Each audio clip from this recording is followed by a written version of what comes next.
She was raised as his sister. She was forced to become his wife. And one night, he strangled her to death. In Renaissance Italy, power mattered more than love. Bloodlines mattered more than lives. Leonora de Toledo was born into one of the most powerful families in Europe.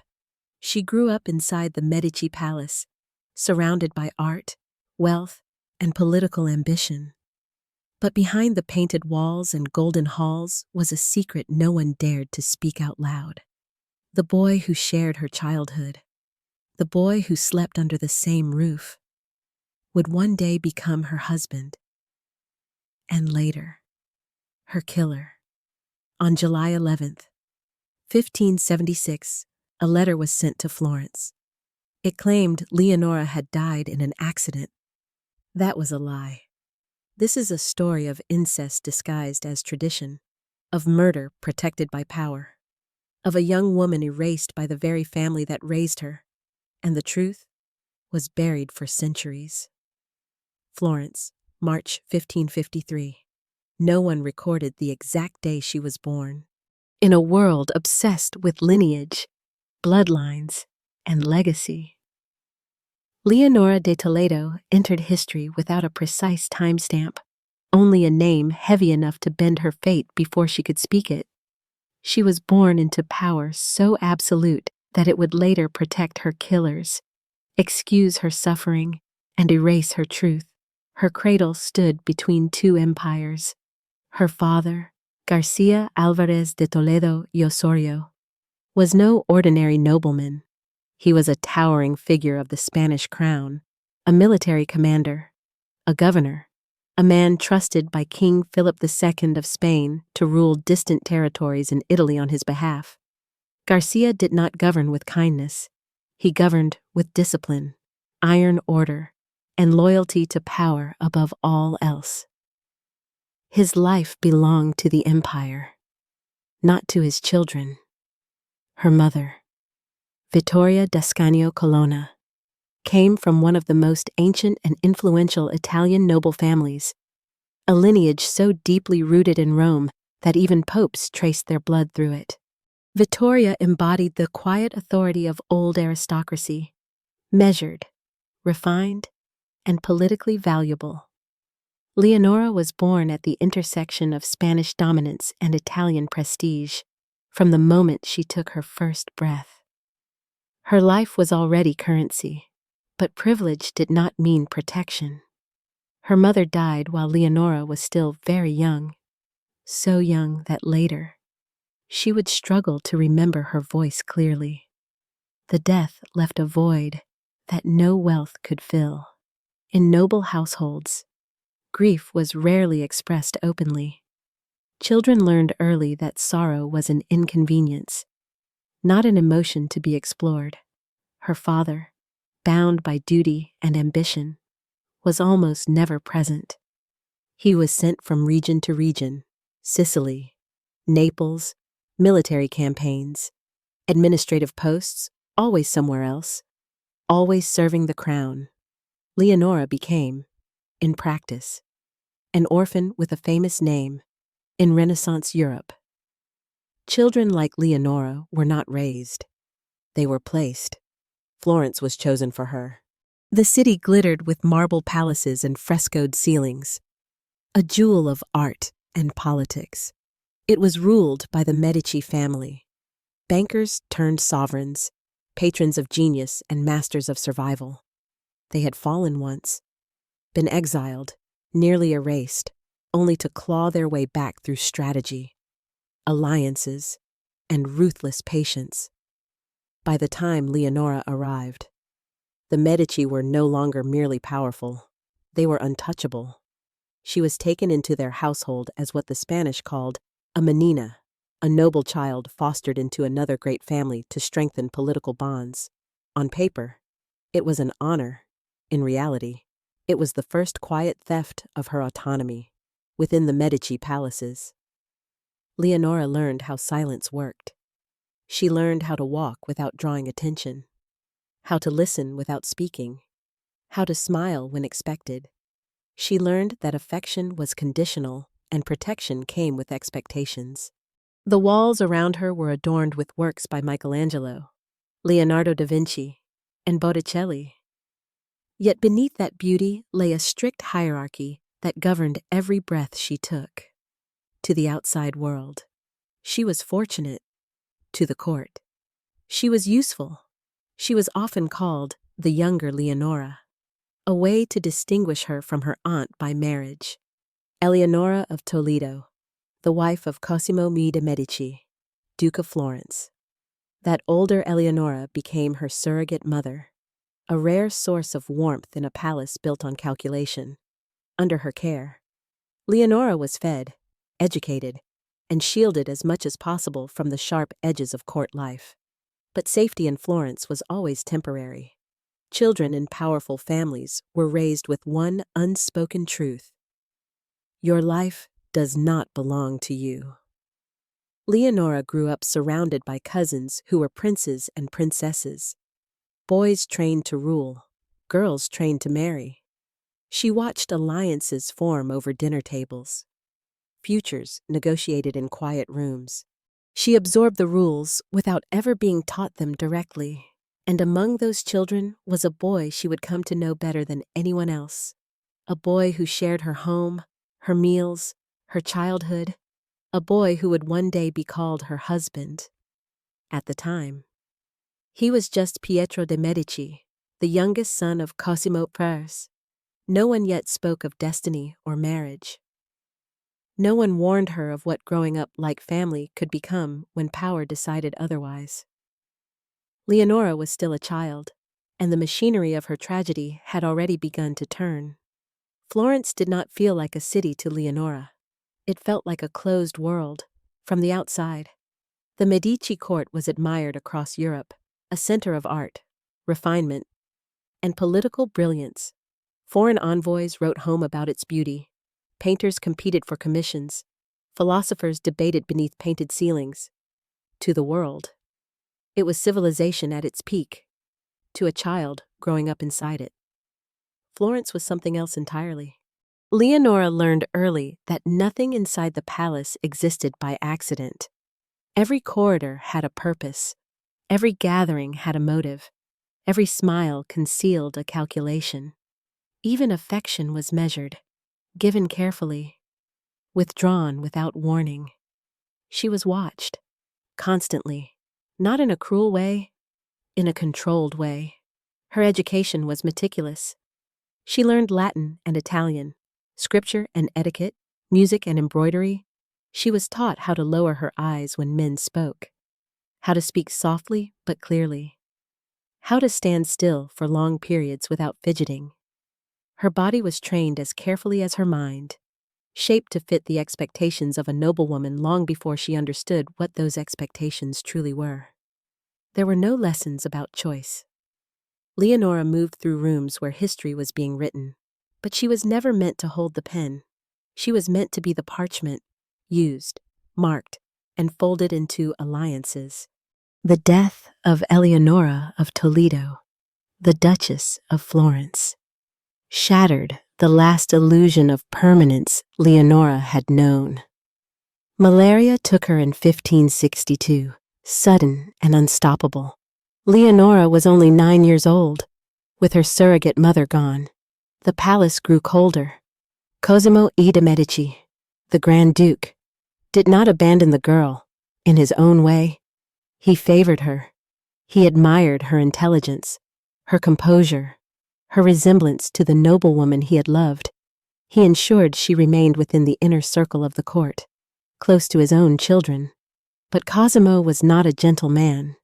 He was a ruler forged in paranoia and survival. He had come to power after the assassination of his cousin. He understood better than anyone that blood meant nothing if power was lost. His obsession was continuity, ensuring the Medici name would never again be threatened. Children, to Cosimo, were safeguards. Leonora did not yet know it, but she had already been added to the Medici equation. As she grew older, she began to understand the unspoken differences between herself and the Medici daughters. They were trained for visibility. Their futures were discussed openly, suitors were evaluated, alliances debated. Leonora's future, however, remained oddly undefined. She belonged to the family, but not entirely. She was protected, but not claimed. Her Spanish blood made her valuable. Her dependence made her controllable. And slowly, subtly, her world narrowed. The Medici children were her constant companions. They played in the same gardens, attended the same lessons, shared meals and celebrations. Among them, she laughed more freely. With them, she felt almost normal, especially with Pietro. Pietro de' Medici was younger, restless, and unpredictable. Unlike his older brothers, he was not groomed for leadership.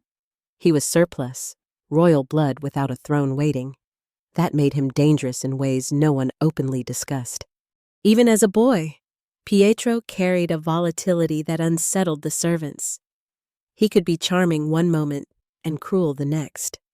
His moods shifted without warning. He laughed loudly, then withdrew into long silences. Punishments barely restrained him. Leonora noticed these things before adults admitted them. She learned how to adjust herself around him, when to speak, when to stay quiet, when to step back. Survival in the palace was about reading others faster than they could read you. To the court, they were simply children raised together. To Leonora, Pietro was familiar in a way that blurred boundaries. He was not a stranger, not a distant cousin. He was part of the fabric of her daily life. That familiarity would later be weaponized. Years passed. The Medici court continued its rituals of power. Wars were fought far away, treaties were signed, titles were elevated. Cosimo became Grand Duke of Tuscany, cementing the family's dominance. And still, Leonora waited. She did not yet know for what. She only knew that in Florence, no one waited without a reason. Somewhere within the palace walls, decisions were being shaped, quietly, patiently. Threads were being tied together long before the pattern was revealed. Leonora was growing into a woman, and in the Medici world, that meant her childhood was already over, even if no one had told her yet. Time passed differently inside the Medici palace. Seasons changed outside the windows, but within the walls, childhood stretched and compressed in unnatural ways. Leonora grew taller, quieter, more observant. Her body matured faster than her understanding of the world she lived in. And no one explained what that meant, only what was expected. She learned by watching. The Medici children were never allowed to forget who they were. Tutors reminded them daily. Servants reinforced it silently. Even play was structured, supervised, shaped into preparation. The boys were trained to command. The girls were trained to endure. Leonora existed in between. She shared their lessons but not their destiny, at least not openly. That ambiguity was both a shelter and a trap. She belonged everywhere and nowhere at once, and Pietro was always there as they grew older. The difference between them became clearer. Leonora developed restraint. Pietro developed excess. He was restless, driven by impulses he did not understand, and no one bothered to correct properly. Where his brothers learned diplomacy, Pietro learned entitlement. Where others were disciplined, he was indulged, excused, redirected, but never truly confronted. The palace whispered about him. Servants exchanged glances when he passed. Tutors complained behind closed doors. His temper was described as unfortunate, his cruelty as immaturity. Words softened behavior that should have alarmed everyone. Leonora saw it plainly. She saw how Pietro enjoyed power even as a boy, how he liked to corner smaller children during games, how he tested how far he could go before being stopped. She saw how quickly laughter could turn into rage, how affection could sour into possession. She learned to keep her distance without making it obvious, but distance was difficult when you were raised as family. They ate at the same tables, celebrated the same holy days, lived under the same roof. The lines between cousin, sibling, and stranger dissolved over time. To the court, this closeness seemed harmless, natural, even admirable. No one questioned it. No one questioned the intimacy of shared childhoods among noble blood. No one questioned what it meant to raise children together without boundaries and then expect them to understand where those boundaries should later be drawn. Leonora was never warned. As adolescence approached, subtle changes settled into the palace like dust. The girls were watched more closely. Conversations shifted. Glances lingered longer than they should have. Leonora became aware of herself, not as a person, but as a presence. She noticed how people spoke about her when they thought she wasn't listening. She will be beautiful. She will be valuable. She will be useful. Her body became part of conversations she was not invited into. Pietro noticed too.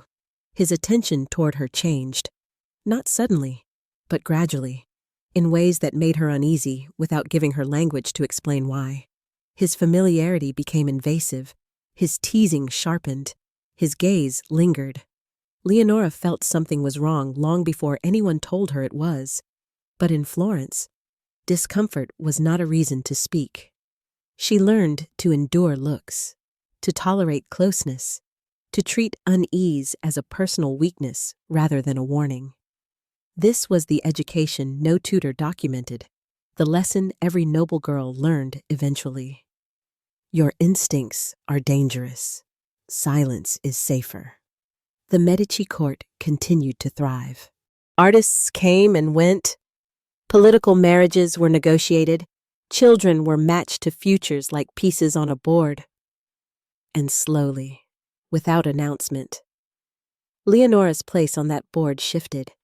She was no longer just the Spanish girl raised by the Medici. She was becoming an answer to a problem Cosimo I had been considering for years. Pietro, the unstable youngest son, a surplus heir, a risk. Leonora, the perfectly placed solution. Blood-related, politically valuable, raised within the family, easily controlled. The thought was never spoken aloud in her presence. It didn't need to be. Decisions in Florence were made quietly. Long before they were declared, Leonora sensed the change before she understood it. She felt the air around her tighten. She noticed the way conversations stopped when she entered rooms. She noticed how her future was no longer discussed as something open-ended. Her childhood ended not with an event, but with a realization. The palace that had raised her was beginning to close in, and the boy she had grown up beside was no longer just a boy. He was becoming something else, something dangerous. And Leonora had no idea that, in the eyes of the Medici, she was already his. Power, in Florence, was never loud. It did not announce itself with raised voices or public decrees. It moved quietly, through private chambers and sealed letters, through glances exchanged between men who understood that history favored those who planned far ahead. Leonora did not know when her life stopped belonging to her. There was no single moment, no formal declaration, only a gradual tightening, like a hand closing slowly around her future. Cosimo I de' Medici was growing older. The Grand Duke of Tuscany had survived conspiracies, exile, assassinations, and the constant threat of collapse that followed any ruling family in Renaissance Italy. He had clawed the Medici name back from ruin and elevated it higher than ever before. But power had taught him one lesson above all others. Nothing mattered more than succession. He had watched dynasties vanish because of weak heirs, reckless sons, or poorly chosen marriages. Florence might have glittered with art and culture, but beneath the beauty was a brutal truth. Families survived only if their bloodlines were tightly controlled. Cosimo's children were not individuals to him. They were continuations. Each son was evaluated. Each daughter was positioned. Every marriage was weighed not in happiness, but in advantage. Pietro worried him. The youngest son had grown into exactly what Cosimo feared. Volatile, indulgent, difficult to restrain. Pietro lacked discipline. He lacked purpose. He lacked restraint. In another family, he might have been quietly discarded. In the Medici household, he was a liability that could not be ignored. Cosimo knew Pietro needed to be anchored. Marriage was the traditional solution. A wife could soften him. Children could redirect him. Responsibility could tame him, or at least contain him. But not just any wife would do. Pietro required someone close, someone loyal, someone whose presence would not introduce new political complications, someone who could not easily escape. Leonora fit every requirement. She was noble, but dependent, high-born, yet unprotected, Spanish by blood, Medici by upbringing. Most importantly, she was already inside the family. Cosimo had watched her grow up. He knew her temperament, obedient, composed, adaptable. He knew she had learned to survive by pleasing others. He knew she would not openly rebel, and he knew she trusted the Medici. That trust made her perfect. Leonora, meanwhile, remained unaware of the full weight pressing down upon her. She sensed change, but not its shape. She noticed the increased scrutiny, the sudden interest in her education, the subtle shift in how servants addressed her. She was praised more often, corrected more sharply, watched more closely. Her wardrobe changed. Colors became more subdued, more formal. Jewelry appeared, small at first, then more deliberate. Her posture was corrected constantly. She was reminded to speak less, smile gently, never appear surprised. These were not compliments. They were preparations. She overheard fragments of conversations she was never meant to hear. She is suitable. She is already accustomed to him. She will not cause scandal. Scandal was the great fear of Florence's elite. Anything could be forgiven. Violence, betrayal, even murder, so long as it did not disrupt the appearance of order. Leonora was expected to preserve appearances. She still saw Pietro often, more often than before. Their interactions had changed. Where once he had been careless and rough, he now behaved with a forced politeness that felt rehearsed. His temper still flared, but he masked it better. His attention toward her was heavier, more deliberate, possessive. Leonora felt it like a pressure against her skin. She tried to keep her distance, but proximity was unavoidable. Tutors placed them together. Family gatherings seated them side by side. It was as if the palace itself was guiding them closer, aligning them without asking either of them what they wanted. No one ever asked Leonora what she wanted. That question did not exist in her world. At night, alone in her chamber, she sometimes imagined escape, not in dramatic terms, but in small, impossible ways. A different household, a different city, a life where her name did not dictate her fate. But Florence had no exits for girls like her. She was too valuable to be free. Somewhere in the Medici palace, the decision was nearing completion. Contracts would be drafted, dowries calculated, alliances reaffirmed. The machinery of dynastic power was moving smoothly, efficiently. Leonora remained unaware of the final shape of her destiny, but she felt its shadow growing longer. And when the moment came, when the truth would finally be spoken aloud, it would not sound like a threat. It would sound like an honor. The decision was made long before it was announced. That was how power worked in Florence. by the time words were spoken aloud. Resistance had already been neutralized. What remained was not choice, but acceptance, carefully guided, politely enforced. Leonora sensed it in the way the palace moved around her. Servants became more formal. Conversations shifted when she entered a room. Invitations to certain gatherings disappeared, while others, more controlled, more intimate, appeared in their place. She was no longer drifting within the Medici world. She was being positioned. Cosimo. I did not summon her immediately. He allowed the idea to settle first, to seep into the structure of daily life until it felt inevitable. When the moment finally came, it was framed not as an order, but as a conversation. Leonora was brought into a private chamber, quiet, heavy with the scent of incense and old wood. Cosimo sat across from her, his posture rigid, his expression unreadable. He studied her the way he studied maps and treaties, not for who she was, but for what she represented. He spoke calmly. He spoke of family, of duty, of trust. He reminded her how the Medici had raised her, protected her, given her a place when she had been vulnerable. He spoke of gratitude as if it were a debt, one that could only be repaid in a single currency. Marriage. He did not ask her opinion. He explained the arrangement as though it were already settled. Because it was. Pietro de' Medici, he said, needed stability. The family needed unity. Florence needed order. And she, Leonora, was uniquely suited to provide all three. You know him, Cosimo said. You are already family. The words landed heavily. Leonora's mind struggled to reconcile them.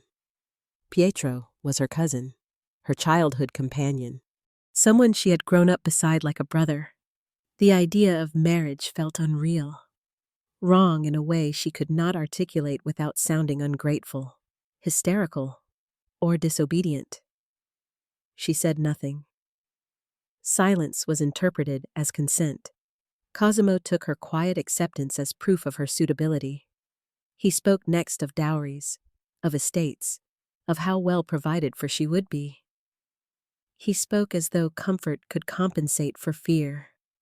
Leonora left the chamber numb. The palace did not change after that conversation. That was the cruelest part. Life continued as before. Meals were served, music played, laughter echoed in halls that now felt unfamiliar. Only Leonora had changed. She could not look at Pietro the same way again.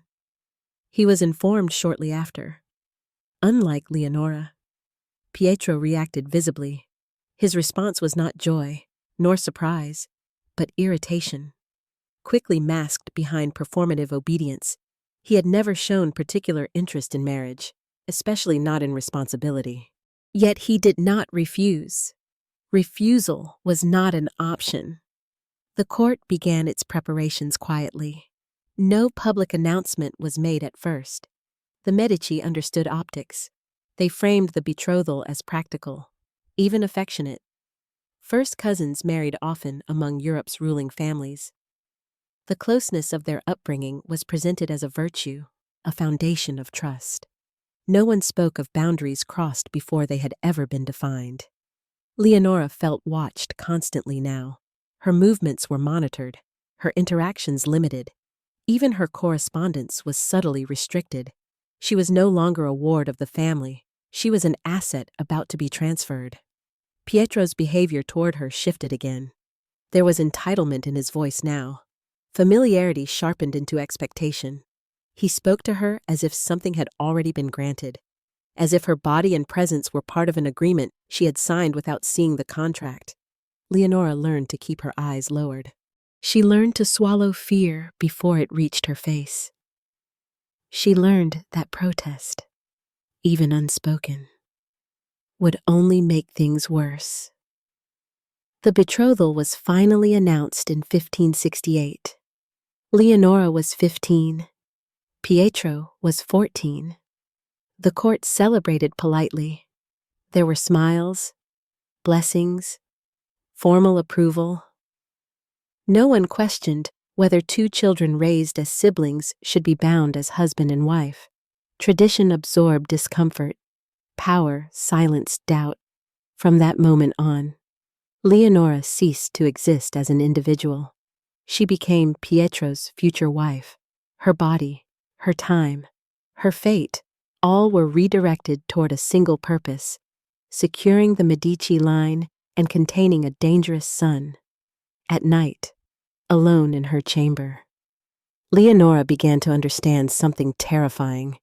The palace that had raised her was not protecting her, it was sacrificing her. And the ceremony that awaited her, celebrated as honor and unity, was only the beginning of her imprisonment. Once the betrothal was declared, Leonora's world narrowed with terrifying speed. The future that had once felt undefined, uncertain but open, collapsed into a single, suffocating path. Every lesson, every conversation, every gesture now pointed toward the same destination. She was no longer being prepared for life at court. She was being prepared for marriage. And marriage, in Florence, was not a union, it was a transfer of ownership. Leonora's days were reorganized without discussion. New attendants were assigned to her, older women. Stricter, less inclined to warmth. They corrected her posture more aggressively, monitored her speech, scrutinized her clothing. Innocence, she was told without words, was no longer acceptable. She was expected to mature quickly, quietly, and without resistance. Her body was no longer her own. She was taught how to move as a wife should move, how to lower her gaze in submission, how to listen without interrupting, how to accept intimacy without question. These lessons were delivered indirectly, through implication and silence, but their meaning was unmistakable. Leonora absorbed them with a sense of detachment, as if watching her own life from a distance. Pietro, meanwhile, changed in ways that unsettled her deeply. The knowledge that she was promised to him altered his behavior. His restraint, never strong to begin with, began to erode. He spoke more freely, touched more casually, lingered longer than was appropriate. There was ownership in his manner now, a certainty that whatever made her uncomfortable no longer mattered. He did not hide his moods. Some days he was playful, almost gentle, as if performing the role of an affectionate future husband. Other days he was sharp, volatile, offended by imagined slights.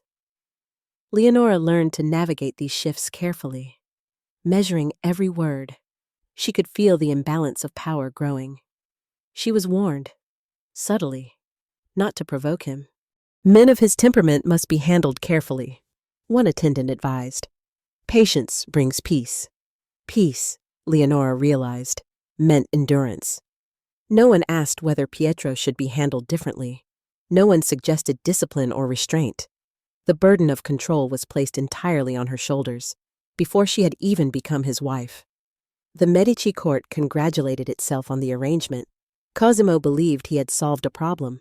The Spanish dowry Leonora's father would provide strengthened alliances. The marriage kept Pietro within the family's orbit. The union appeared respectable, even affectionate.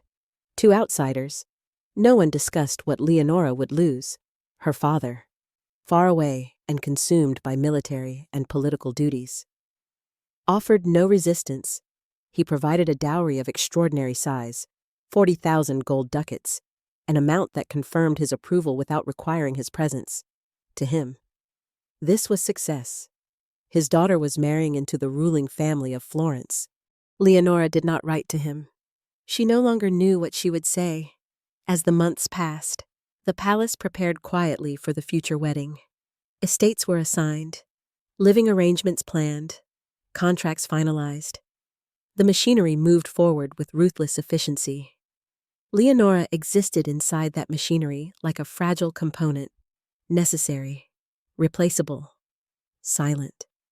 She still attended Mass, still walked the gardens, still participated in court life.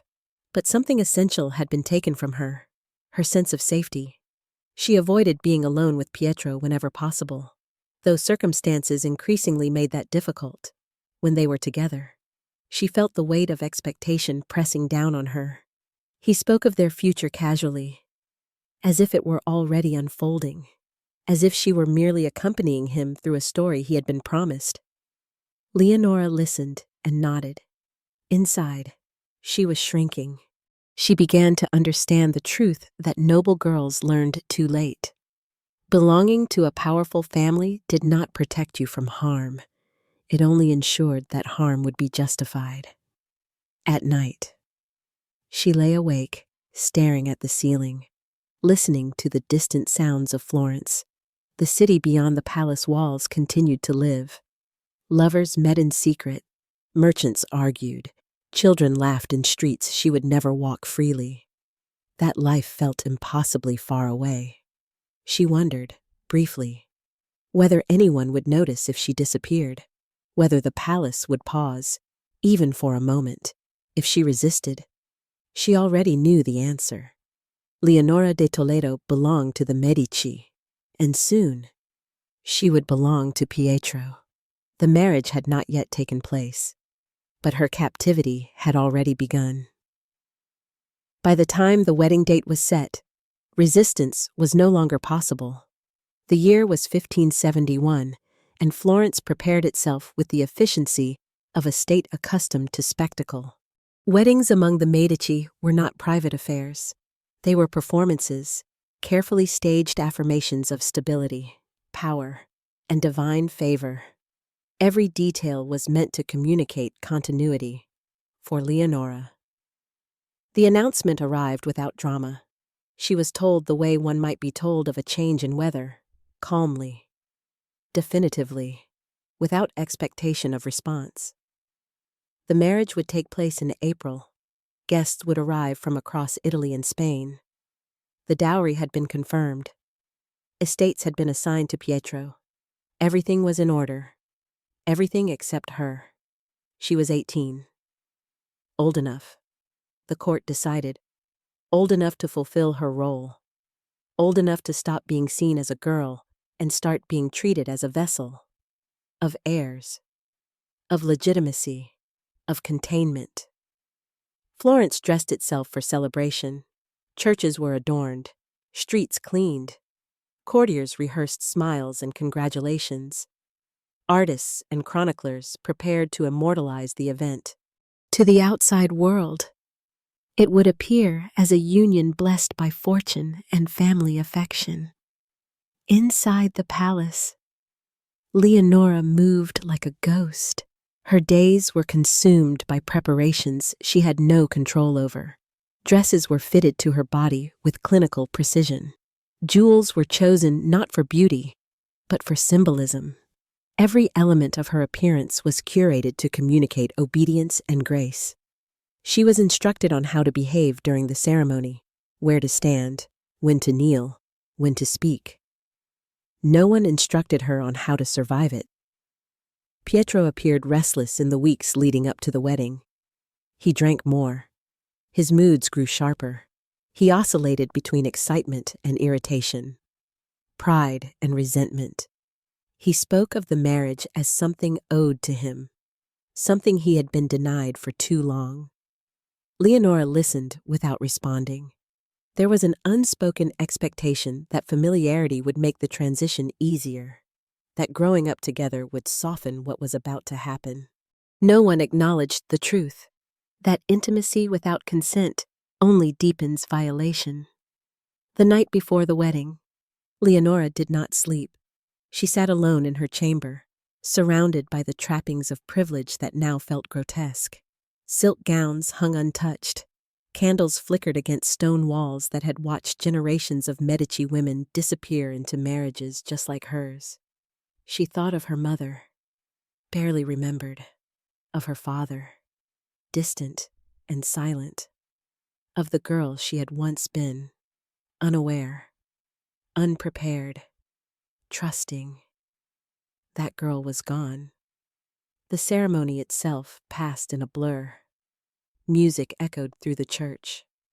Prayers were recited. Pietro stood beside her, confident, impatient. Leonora felt his presence like a weight pressing her into the floor. Vows were exchanged. She spoke the words required of her, her voice steady enough to satisfy those watching. Applause followed. Blessings were given. The marriage was declared complete. To the court, it was a success.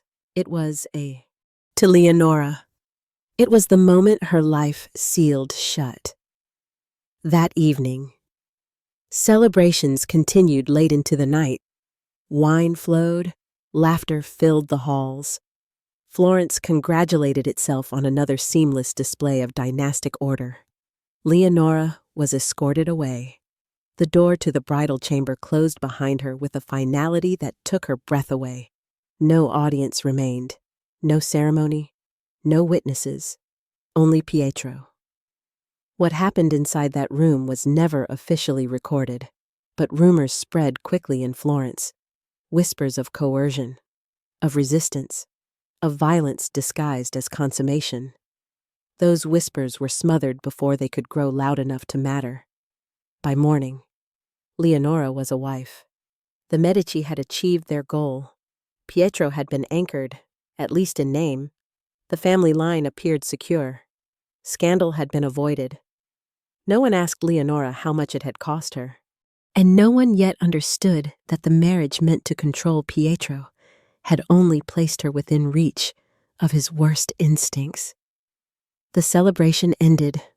The real ordeal had just begun. Marriage did not change Pietro. It only removed the last restraints. Once the ceremony was over and the guests departed, Florence lost interest. The spectacle had served its purpose. What happened behind closed doors no longer mattered, as long as appearances were preserved. Leonora learned this immediately. The household assigned to them was elegant, well-staffed, and strategically placed, close enough to court to remain visible, distant enough to ensure privacy. On paper, it was a generous arrangement. In reality, it was a cage lined with silk. Pietro treated the marriage as proof of entitlement. He moved through the house with the confidence of ownership, issuing orders, demanding attention, indulging every impulse. His moods ruled the rhythm of the household. When he was pleased, servants relaxed. When he was angry, everyone braced themselves. Leonora learned to read his footsteps. She learned the sound of his boots when he had been drinking, the sharpness of his voice when he was offended, the silence that preceded his rages. No one intervened. In Florence, a husband's authority was unquestioned. A wife's suffering was considered private, even virtuous. Discretion was praised above all else. Leonora understood quickly that survival depended on invisibility. She endured. Days blurred together. Pietro kept mistresses openly, sometimes cruelly ensuring she knew of them. He mocked her composure, tested her patience, provoked reactions simply to watch her struggle to suppress them. When he was dissatisfied, he blamed her. When he was restless, he took it out on her. Leonora learned not to cry where anyone could hear. The court noticed small things, bruises carefully hidden, absences explained away as illness, but no one spoke openly.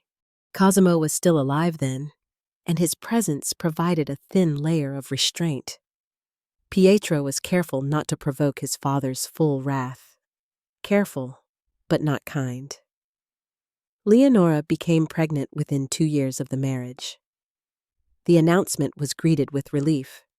A child meant purpose, stability, proof that the arrangement had worked. Servants smiled again. Courtiers congratulated Pietro enthusiastically. Leonora was praised for fulfilling her duty. Pregnancy softened nothing, if anything. It intensified Pietro's sense of control.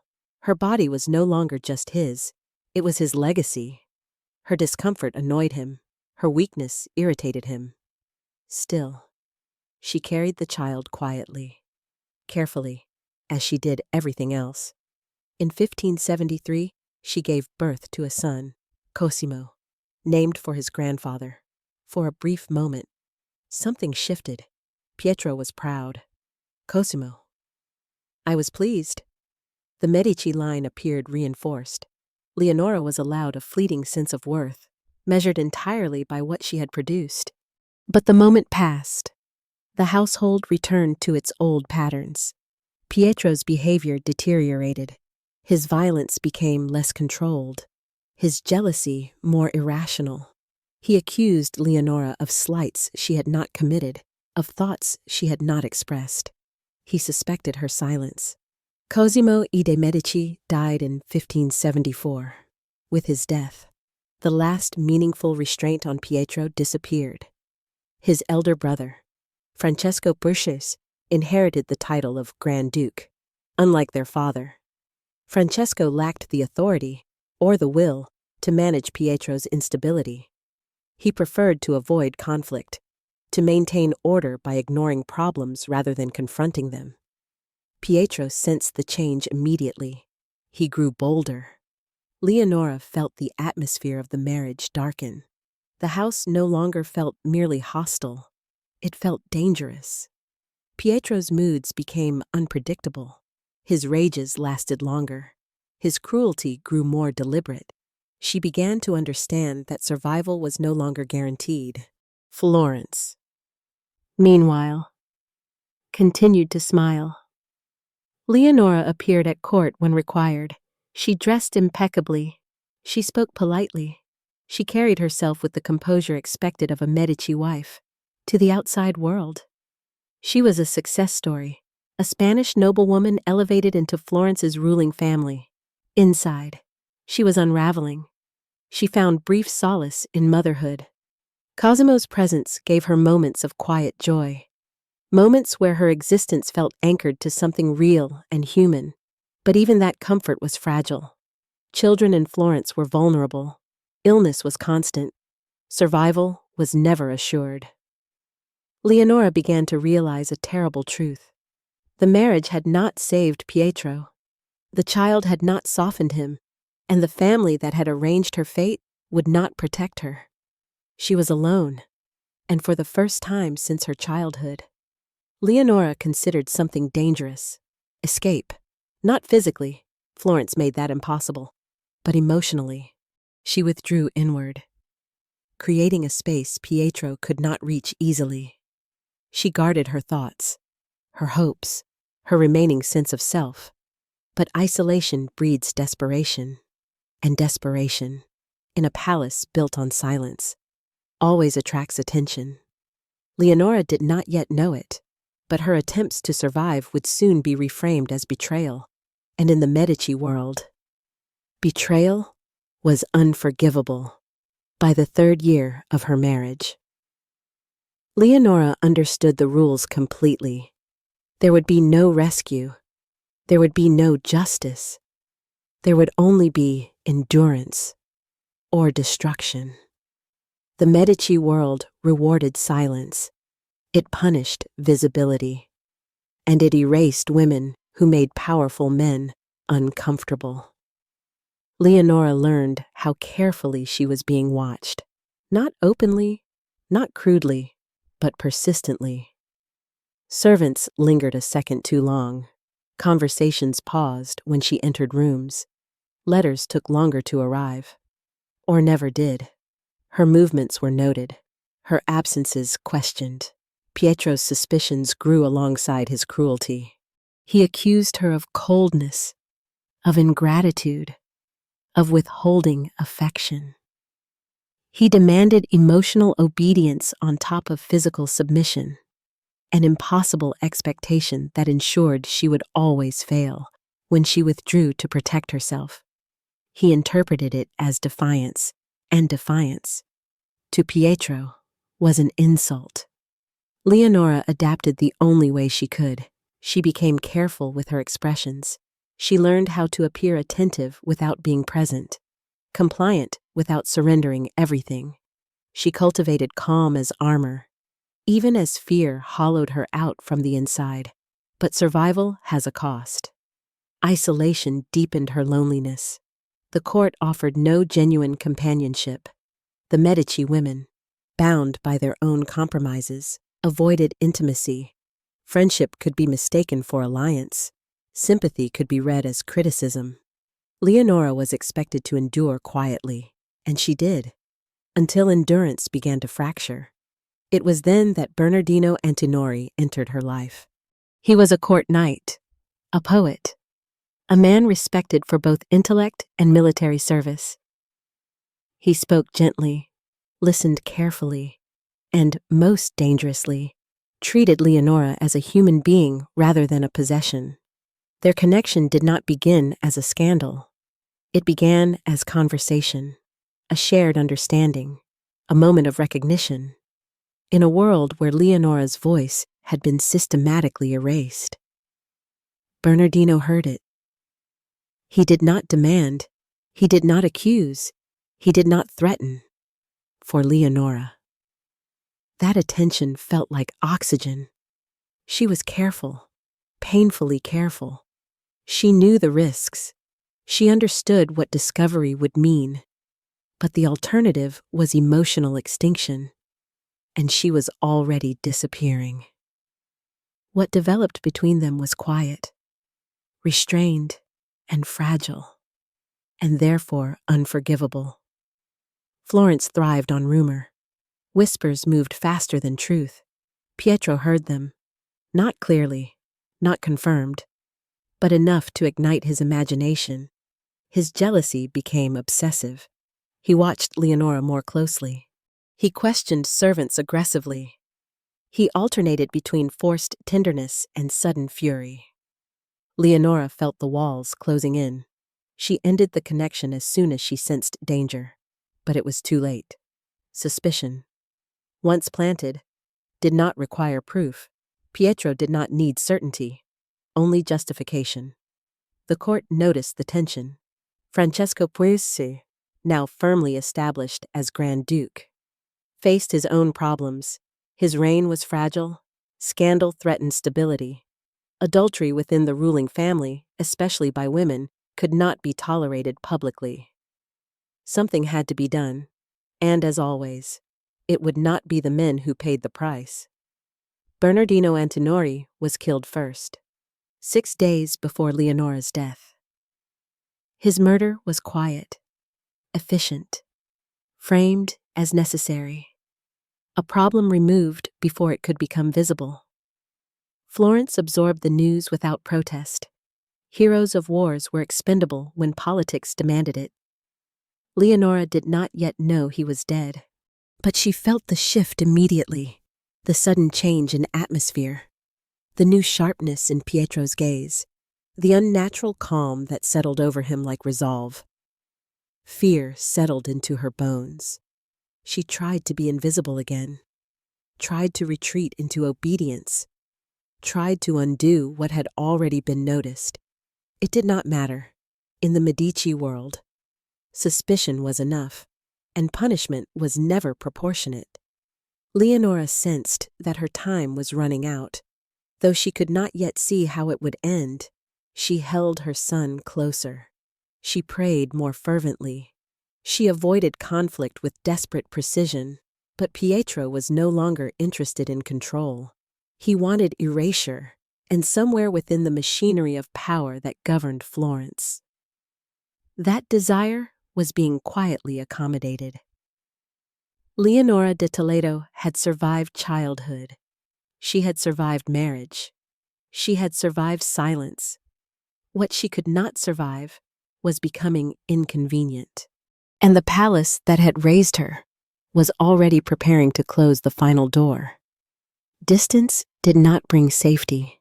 If anything, it removed the last witnesses. In the summer of 1576, Leonora and Pietro left Florence for one of the Medici country villas. Officially, it was a retreat, a pause from court life, a chance for rest and privacy. Such trips were common among the ruling family, framed as moments of health and reflection. Leonora understood immediately what it truly was. Isolation. The villa was elegant, surrounded by quiet hills and orderly gardens. Its beauty felt staged, artificial, another controlled environment designed to look peaceful while concealing what happened inside. The servants were few, the guards loyal. No courtiers lingered nearby. Florence was far away. Pietro's mood during the journey was unnervingly calm. He spoke little. He drank less than usual. His temper, once volatile, now seemed sharpened into something deliberate. Leonora had learned to fear this version of him, the one who no longer needed to shout. Silence, she knew, was worse. She sensed that a decision had already been made. On the day they arrived, Pietro dismissed several attendants early. He cited privacy, fatigue, the need for rest. No one questioned him. His authority as a Medici man was absolute. Leonora watched the household empty slowly, each departing footstep tightening the knot in her chest. That evening, the air was heavy and still. The villa settled into an unnatural quiet, broken only by distant sounds from the countryside. Leonora tried to maintain routine, shared dinner, polite conversation, careful neutrality. Pietro barely touched his food. He watched her. His eyes held no warmth, no anger, no confusion, only certainty. Leonora realized, with chilling clarity, that this was not another episode of cruelty meant to frighten or punish her. This was something final. She considered speaking. She considered pleading. She considered explaining, though she had already explained herself countless times before.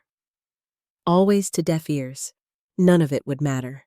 Pietro had already decided what her silence meant, what her survival meant, what her existence now represented. To him. Leonora was no longer a wife. She was evidence. That night. They retired early. The servants withdrew. The corridors darkened. Candles were extinguished one by one. Leonora lay rigid in bed, listening to Pietro's breathing beside her. Every instinct screamed at her to flee, but there was nowhere to go. The doors were guarded. The windows were high. The night was long. At some point, Pietro rose from the bed. Leonora did not move. She heard him cross the room, heard the faint sound of leather sliding against stone. A leash, used for the dogs kept on the estate. An ordinary object, innocent, functional, deadly in the wrong hands. When he returned to the bed, there was no hesitation, no argument, no accusation, no words at all. The attack was sudden, brutal, efficient. Leonora fought instinctively, not with strength, but with desperation. Her hands clawed at him. Her breath vanished in sharp, panicked gasps.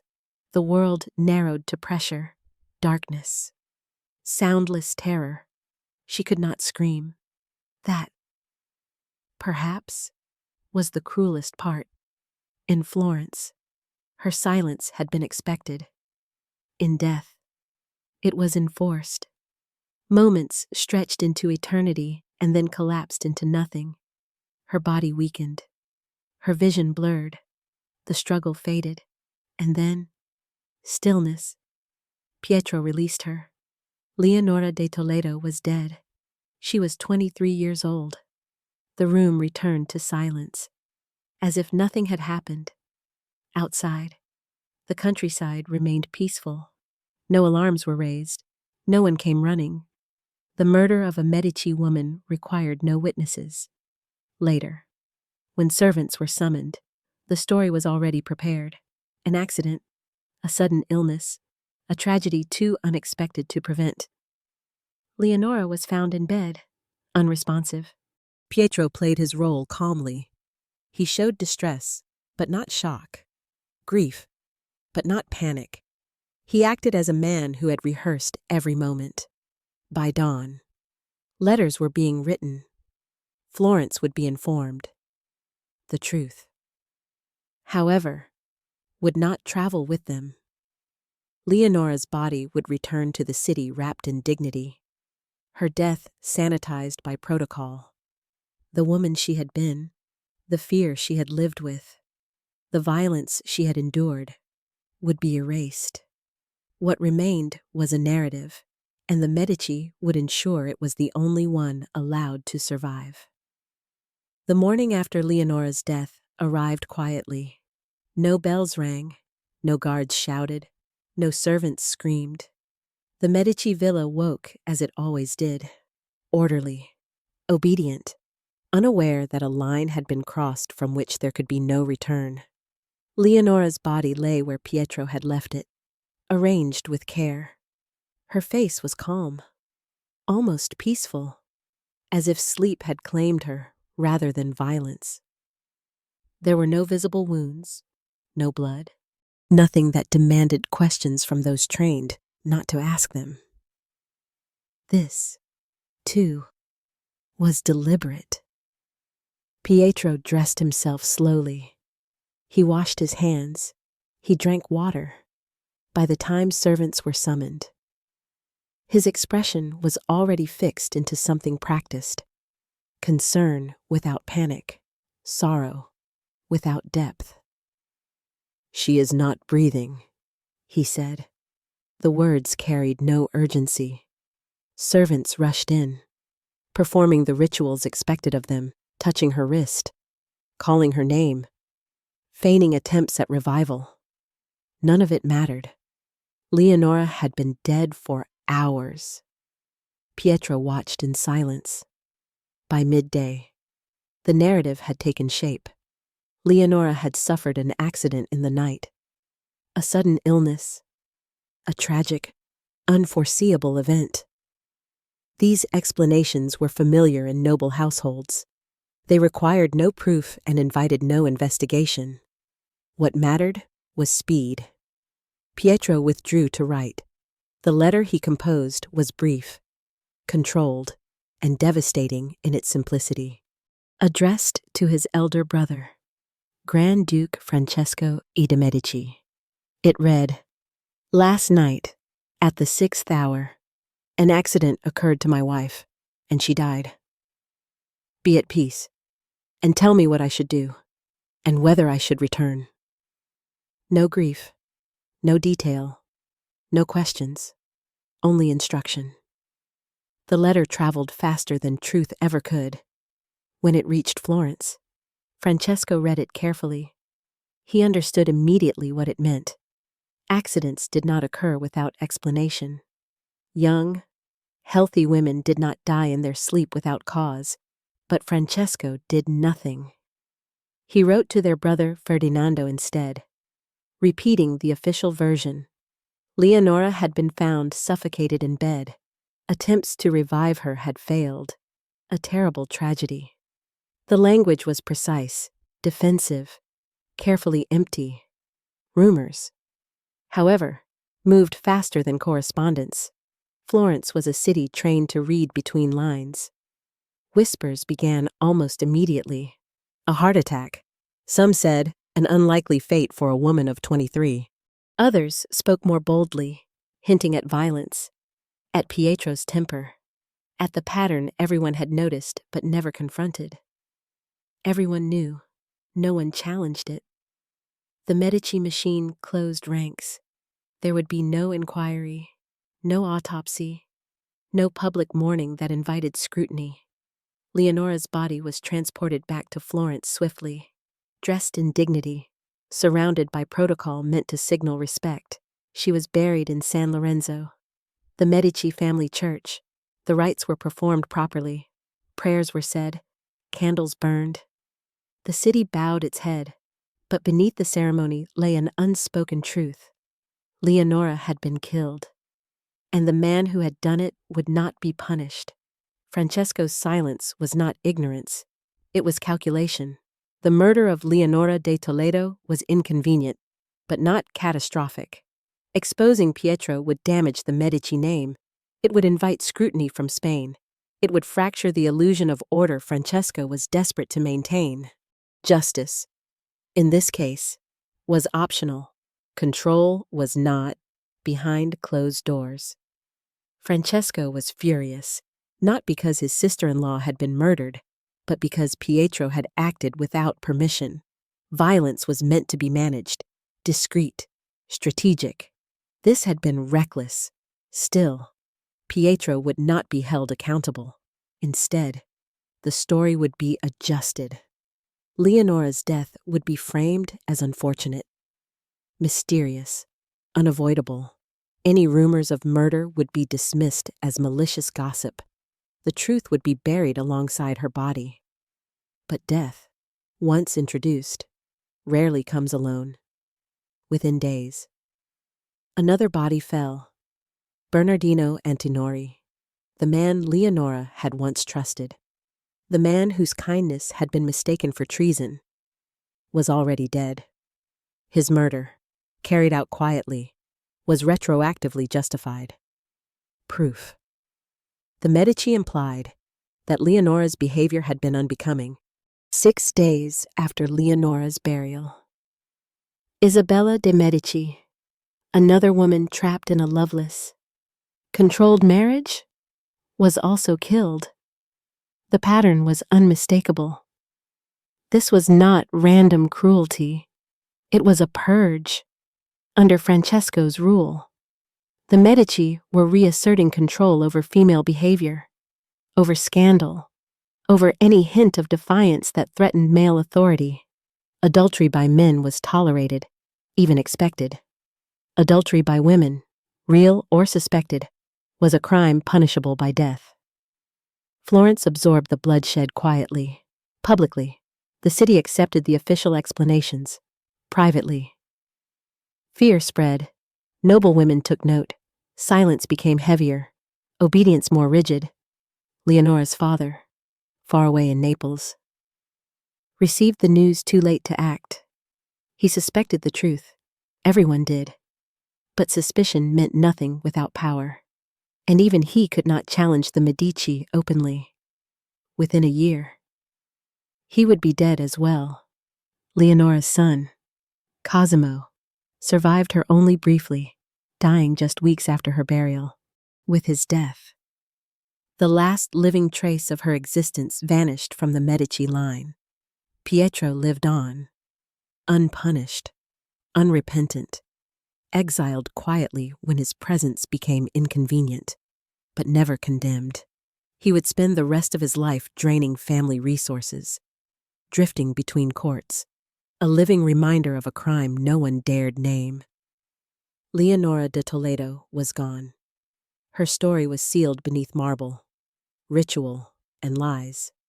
But history, patient and unforgiving, does not forget so easily, and centuries later, her silence would finally be broken.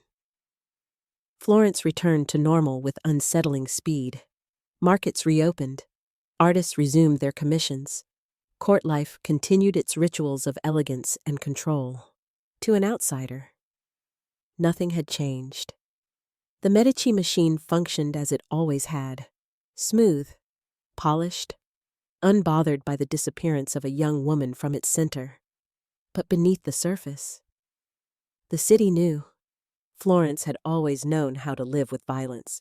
It had survived conspiracies, executions, betrayals, and public hangings.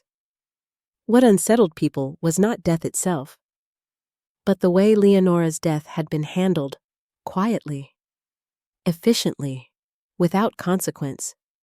People noticed what was not said. No public investigation, no prolonged mourning, no visible punishment. Instead, there was a careful emphasis on dignity. Leonora was spoken of respectfully, abstractly. She was remembered as a wife, a mother, a noblewoman, never as a victim.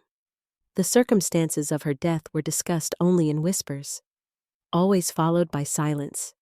The Medici court discouraged curiosity without issuing a single command. That was their genius. Francesco V. de' Medici understood the danger of unresolved stories. He knew that rumors, if allowed to grow, could undermine authority more effectively than open rebellion. His response was subtle, distance Pietro from Florence, tighten control over narratives, and let time do the rest. Pietro was sent away, not as punishment, but as management. Officially, he traveled for health, for diplomacy, for personal reasons. Unofficially, he had become an embarrassment. His presence reminded people too vividly of what had happened. Removing him allowed Florence to breathe again. He did not protest. Pietro had never faced consequences before. He did not expect to start now. Leonora's name faded quickly from conversation. Her rooms were reassigned, her belongings redistributed. Her memory was absorbed into the vast archive of Medici women whose lives had been shaped and ended by the needs of the family. The only person who might have preserved her legacy was her son. But Cosimo, barely more than an infant, fell ill shortly after her death in the 16th century. Such losses were tragically common. Infants died of fevers, infections, ailments no one could name or treat. Within a month, he was gone. With him died the last living reason to remember Leonora at all. Her father, Garcia Alvarez de Toledo, heard the truth through unofficial channels long before any official acknowledgement arrived. He was not naive. He knew what Pietro was capable of. He understood Medici politics. He suspected murder immediately, but suspicion was powerless. He was a Spanish nobleman serving a distant crown. Florence was not his domain. Challenging the Medici publicly would risk political fallout he could not afford. And Leonora, raised away from him, shaped by another family, had never been central to his life. Grief, for men like Garcia, was private and impractical. He died a year later, without ever confronting Pietro or Francesco. With his death, Leonora lost her final advocate. Years passed. Pietro drifted between courts, often at the Spanish court, where he lived off loans and favors, chasing pleasures and escaping responsibility. He never remarried officially. He fathered children out of wedlock. He remained unstable, unpredictable, tolerated only because of his name. He was not punished. He was inconvenient. Florence continued to celebrate its achievements, its art, its culture, its political endurance. The Medici image endured, polished and protected. Their history was curated carefully, emphasizing brilliance over brutality, patronage over control. Leonora de Toledo became a footnote, a brief mention in genealogies, a name in burial records, a woman who died young, tragically, without explanation. But not everyone forgot. In the margins of history, small acts of resistance survived. Diaries, private letters, unofficial accounts. One such voice belonged to Agostino Lapini, a priest and musician who chronicled Florentine life with unusual honesty. He wrote of Leonora not as a rumor, but as a person. He described her beauty, her gentleness, her presence. He recorded what everyone believed, but few dared state openly. She was murdered. These words did not change her fate, but they preserved her truth. Centuries later, historians would begin to piece together what Florence had tried to erase. They would read between letters. They would notice patterns. They would recognize that Leonora's death was not an isolated act of madness, but part of a system that treated women as expendable solutions to male instability. Leonora had not failed as a wife. She had not failed as a mother. She had not failed as a Medici. She had been sacrificed. And Florence, beautiful, cultured, ruthless Florence, had looked away. Her story survived not because the powerful preserved it, but because silence. Eventually, always fractures, and when it does, the truth comes through, quietly, insistently, and too late to save her. Power rarely announces itself as cruelty. More often, it appears as indifference after Leonora's death. The men who could have intervened chose silence instead. Each had his reasons. Each told himself a story that made inaction acceptable. Together, they formed the quiet wall that ensured nothing would ever change. At its center stood Francesco I de' Medici, as Grand Duke. Francesco understood exactly what had happened. He did not need proof. He knew his brother. He knew the pattern. And he knew the consequences of acknowledging the truth. Publicly condemning Pietro would have meant exposing the Medici household to scrutiny. Foreign courts, especially Spain, would demand explanations. Questions would follow. Authority would weaken. Florence's carefully maintained image of order would fracture. Francesco chose stability over justice, in private. He reprimanded Pietro, not for murder, but for recklessness, for acting without coordination, for creating a problem that required damage control. The message was clear. Violence was permissible, but only when properly managed. Pietro absorbed the lesson easily. He had never believed the rules applied to him anyway. Beyond Francesco stood the broader male structure of Florence. Counselors, nobles, clerics, men who understood exactly how the system worked and benefited from it. None of them wanted to set a precedent where a husband could be punished for killing his wife. That kind of precedent was dangerous. It threatened more than one man's behavior. So, Leonora's death was framed as tragic but ambiguous. The lack of certainty became a shield. No one could prove murder. No one could demand consequences. The system congratulated itself on its restraint. And then there was the church. Religion saturated every aspect of Florentine life. Marriage was sacred. Male authority within the household was divinely sanctioned. Priests preached obedience and patience to women, forgiveness and discretion to men. Leonora's burial rites were proper, respectful, unquestioned. No sermon condemned her death. No prayer demanded accountability. The church did not lie. It simply refused to speak. Florence learned its lesson quickly. Noblewomen grew more cautious. Friendships cooled. Conversations shortened. Emotional risks became liabilities. The boundaries of acceptable behavior tightened, enforced not by law, but by fear. Isabella de' Medici's death confirmed what everyone already suspected. 2 women, dead within days, both trapped in marriages, both rumored to have sought affection elsewhere, both silenced permanently. This was not coincidence. It was policy. Francesco's reign would be remembered for refinement, for scientific curiosity, for patronage of the arts. What history would not advertise, what it rarely does, was the cost paid by women whose lives interfered with male control. Leonora had become an example, not publicly, not officially, but unmistakably, years later. When Pietro returned briefly to Florence, people avoided him, not out of moral outrage, but discomfort. He was a reminder, an open wound everyone pretended had healed. He was tolerated, then pushed away again, shuffled out of sight whenever possible. No one confronted him. No one ever would. Florence preferred forgetting to reckoning, but forgetting is never complete.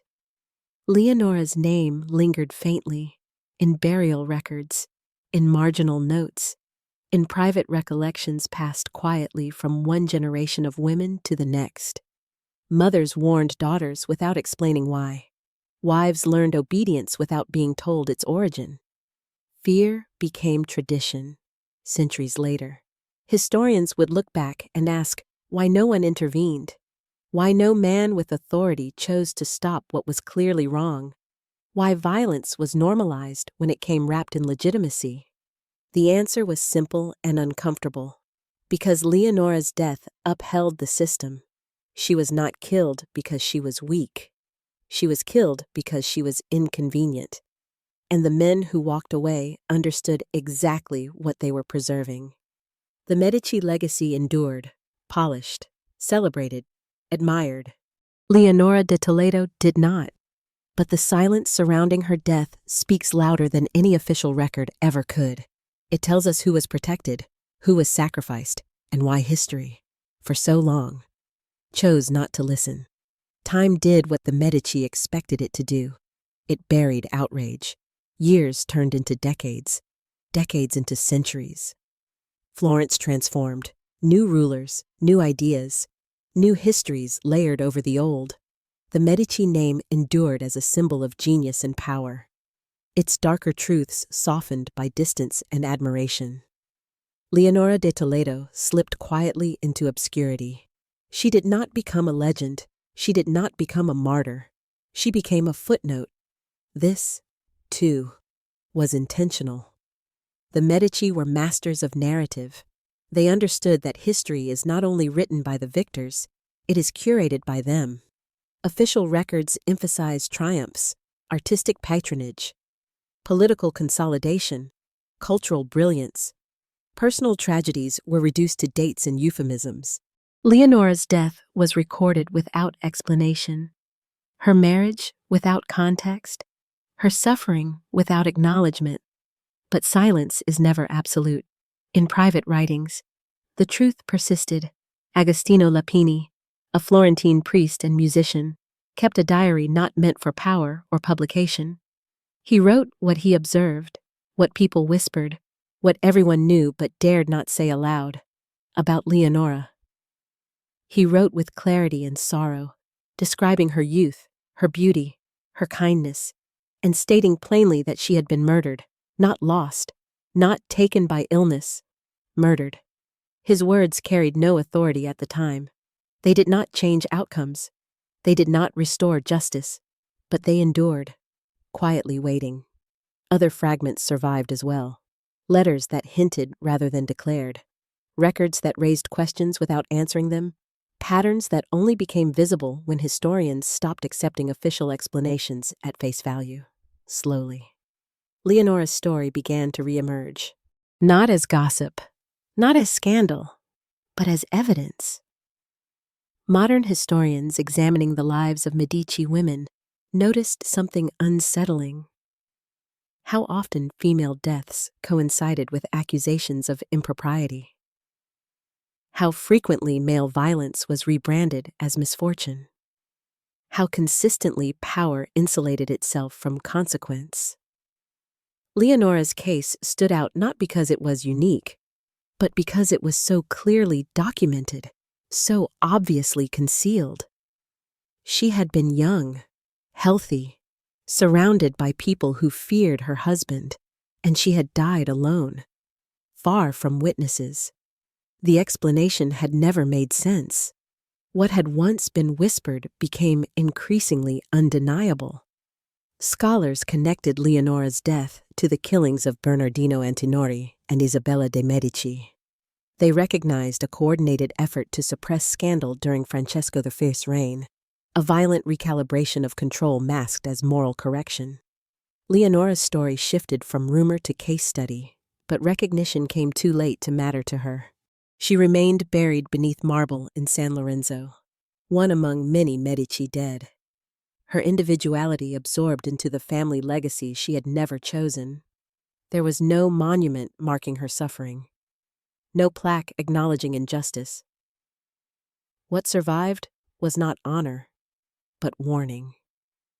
Leonora de Toledo became a lens through which historians and readers could see the machinery of power clearly. How women were traded, contained, disciplined, and erased when they disrupted male authority. Her life revealed the cost of dynastic ambition. Her death exposed the cruelty hidden beneath Renaissance splendor, and her silence, enforced, absolute, spoke volumes. She had done everything expected of her. She had obeyed. She had endured. She had produced an heir. None of it saved her. That is the truth the Medici could not fully erase, because Leonora's story is not exceptional. It is familiar. It echoes through history wherever power protects itself by sacrificing the vulnerable, wherever violence is disguised as tradition. wherever women are punished not for crimes, but for surviving too visibly. Eleonora de Toledo did not leave behind a voice, but her absence did, and centuries later. That absence still demands to be heard. Pietro de' Medici did not flee Florence like a man haunted by guilt. He left like a man inconvenienced. There was no dramatic exile, no public disgrace. His departure was quiet, administrative, wrapped in the language of necessity. Florence needed distance, not justice. The problem was not what Pietro had done, but the discomfort his presence caused. So he was moved. Spain became his refuge, not because it offered redemption, but because it offered indulgence. There, Pietro lived on borrowed prestige, drifting through courts where his name still opened doors and his past remained politely unexamined. He spent money recklessly, he borrowed constantly. He surrounded himself with flatterers and creditors. Nothing about his life suggested remorse. If anything, Leonora's death had confirmed what Pietro already believed, that he was untouchable. He fathered children out of wedlock, collected mistresses, and complained endlessly about his lack of recognition in his version of events. He was the victim, misunderstood, constrained, denied his rightful place. The woman he had killed barely registered in his narrative, Florence. Meanwhile, continued its work. Francesco. I governed cautiously, obsessed with image and control. His court avoided scandal with the precision of surgeons. Female behavior was monitored more strictly. Boundaries tightened. Surveillance became normalized. Leonora's death had consequences, but not for Pietro. It reshaped how women were managed. Marriage contracts grew more restrictive. Movement was limited. Correspondence scrutinized. Emotional expression discouraged. The message was unspoken but clear. Deviation would not be tolerated. Fear did not need enforcement. It had already proven effective. Isabella de' Medici's death remained a fresh memory, another reminder of what happened when women stepped beyond invisible lines. Together, the two murders formed a boundary marker for the new era. Florence became quieter, not safer, quieter. Within noble households, girls learned early how to disappear inside themselves. They learned to anticipate male moods, to self-censor desires, to accept confinement as virtue. Obedience was reframed as grace, silence as strength. Leonora's absence lingered in these lessons, though her name was rarely spoken. Her fate was understood. Mothers warned daughters indirectly. A glance, a pause, a sudden change of subject. Fear was inherited without explanation. History moved on. Francesco himself would die unexpectedly in 1587, under circumstances that later raised questions of poison and intrigue. Power shifted again. New narratives took shape. Old ones were buried deeper. Pietro outlived them all. He lived long enough to become irrelevant, a ghost of a scandal no one wanted to remember. When he died in 1604, there were no grand memorials, no reckoning, no late justice, just an ending as quiet as Leonora's burial. And yet, something remained unresolved. Leonora's story resisted complete erasure because it contained too many fractures, too many coincidences, too many deaths clustered too closely to ignore. Even the Medici, masters of control, could not smooth every edge.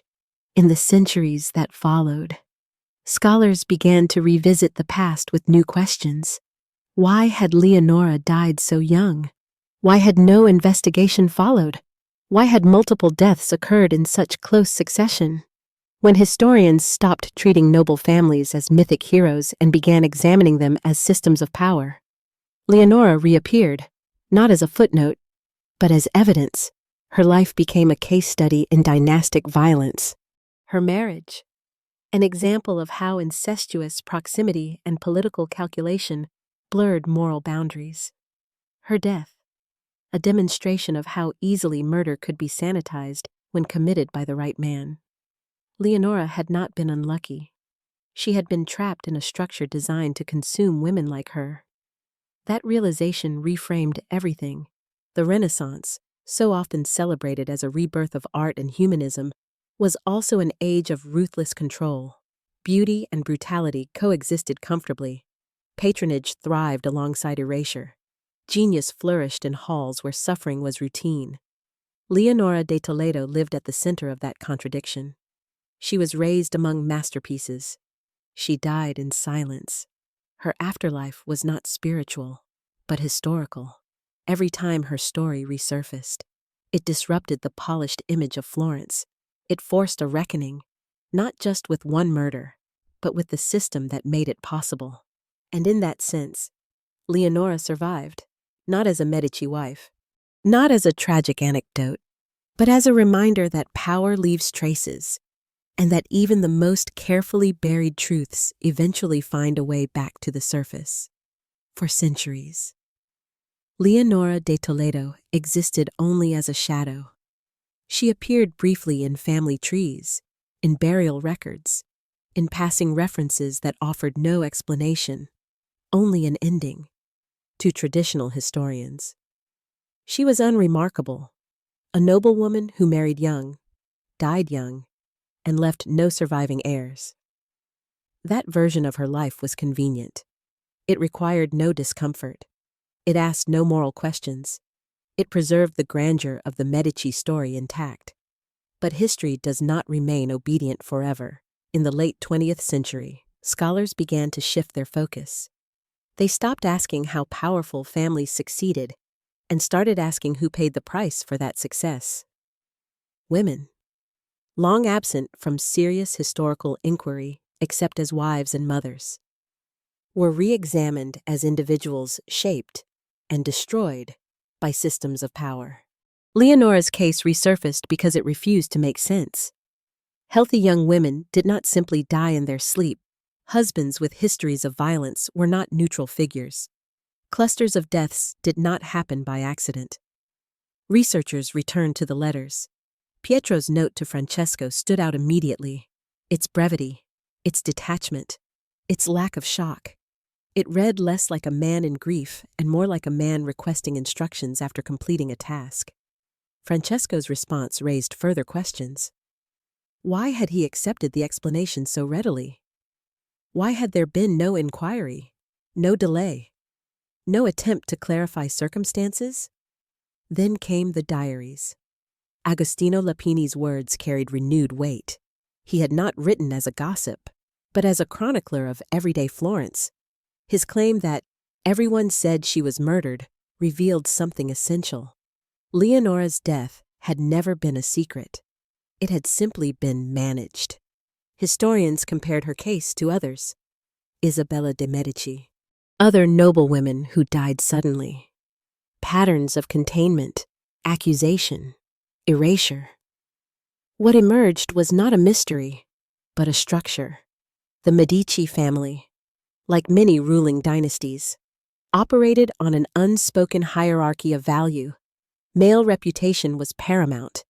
Female behavior was monitored, controlled, and punished when necessary. Violence against women was not celebrated, but it was tolerated, so long as it preserved order. Leonora had disrupted that order simply by surviving too visibly. She had endured a violent husband. She had sought emotional connection. She had become inconvenient. Her murder was not an anomaly. It was a solution. This reframing changed how scholars spoke about her life. She was no longer described passively. She died. She was lost. She passed away. Instead, new language emerged. She was killed. She was silenced. She was erased. That language mattered. It restored agency to a woman history had stripped of it. It acknowledged that her death was not fate, but choice, made by others, protected by power. Leonora began to appear in academic works focused on Medici women, on Renaissance domestic violence, on the politics of marriage. Her story was taught not as scandal, but as evidence of how patriarchal systems functioned at their most refined. The Renaissance, once framed as an age of enlightenment, began to look different under this lens. Art did not negate cruelty. Culture did not prevent violence. Intellect did not produce empathy. Leonora had lived surrounded by beauty and died because beauty coexisted comfortably with brutality. Her rediscovery unsettled the Medici myth. It forced readers to confront the cost of dynastic ambition. It reminded them that behind every palace lay lives constrained, traded, and destroyed to preserve male authority. Leonora's story resonated because it felt familiar, not historically, but structurally. The mechanisms that killed her were not unique to 16th century Florence. They appeared wherever power concentrated in male hands, wherever women's suffering was reframed as private or inevitable, wherever silence was praised as virtue. Leonora became a mirror, and that, perhaps, was the Medici's final failure. They could erase her voice. They could bury her body. They could suppress her story for centuries. But they could not stop the questions. And once those questions were asked, the silence that had protected them for so long began to collapse. There is a moment in every buried story when silence stops working. Eleonora de Toledo's story reached that moment not through outrage or revelation, but through accumulation. Too many inconsistencies, too many careful omissions, too many deaths orbiting the same circle of power. What historians eventually realized was this: the Medici had not erased the truth. They had only scattered it. Pieces of Leonora's life survived in fragments, preserved unintentionally by the very bureaucracy that had sought to control her. Marriage contracts, property transfers, letters written too quickly to be fully sanitized, church records that documented ritual but not reason. Each fragment alone meant nothing. Together, they formed a pattern. Leonora had been moved like an asset, contained like a liability, eliminated like a threat. Once this pattern was recognized, her death no longer appeared mysterious. It appeared inevitable. Scholars began to reconstruct her life not from official praise, but from absence, where her voice should have been. There was silence, where protection should have existed. There was protocol, where justice should have followed violence. There was efficiency. This absence became its own form of testimony. The Medici archive, once celebrated as a triumph of Renaissance governance, was reread with suspicion. What had been excluded became as important as what remained. Women's experiences appeared truncated, distorted, reduced to functions within male narratives. Leonora's murder was no longer viewed as an isolated domestic tragedy. It was identified as institutional violence. Her husband had committed the act, but he had not acted alone. The system had prepared the conditions, justified the response, and ensured impunity. Pietro's hands had tightened the leash, but power had steadied them. This understanding altered how historians interpreted the Medici legacy.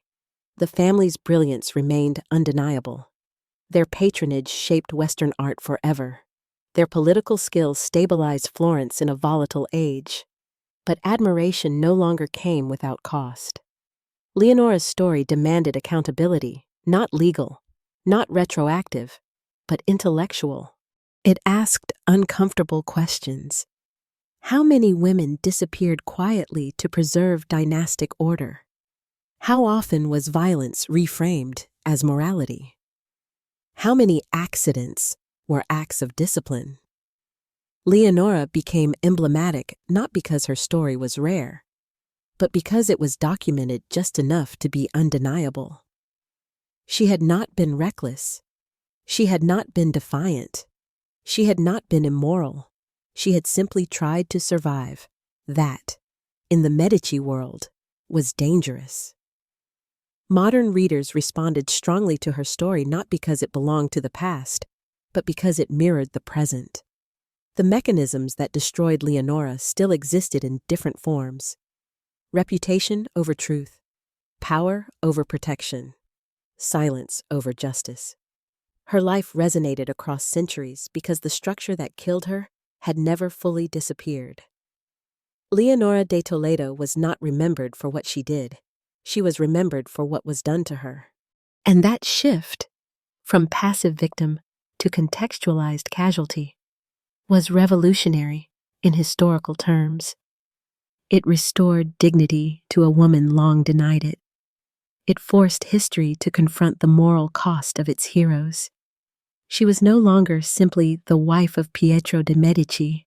She was Leonora, a girl placed into power without consent, a woman trapped in a marriage designed to contain violence, a human being erased to protect a name. Her story did not end at San Lorenzo. It continued every time someone questioned why her death had been so easily accepted. Every time someone recognized the familiar logic of blaming women for the harm done to them.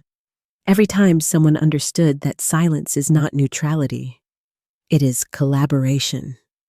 Leonora could not speak, but history, at last, did, and in doing so, it revealed what the Medici had hoped would never be said aloud, that beneath the marble, the art, and the legacy, there was blood, and one of the clearest traces of it was hers. History has a way of preserving what power fails to control. The Medici believed they had managed Leonora's death perfectly. The narrative was sealed, the witnesses were silent, the family endured for generations. The story lay dormant, undisturbed, unchallenged, safely buried beneath reputation and time. But legacies do not belong solely to those who design them. They belong to those who inherit the consequences. Florence moved forward, but it did not move cleanly. The tightening of control over women's lives did not fade with Francesco's reign. It hardened. Noble households became quieter, stricter, more vigilant. Marriage contracts grew more explicit, surveillance more normalized. Emotional distance became a survival strategy passed down like etiquette. Leonora's death had taught the city a lesson. One it absorbed instinctively. Do not draw attention. Do not trust kindness. Do not believe protection will arrive. This legacy did not appear in law books or proclamations.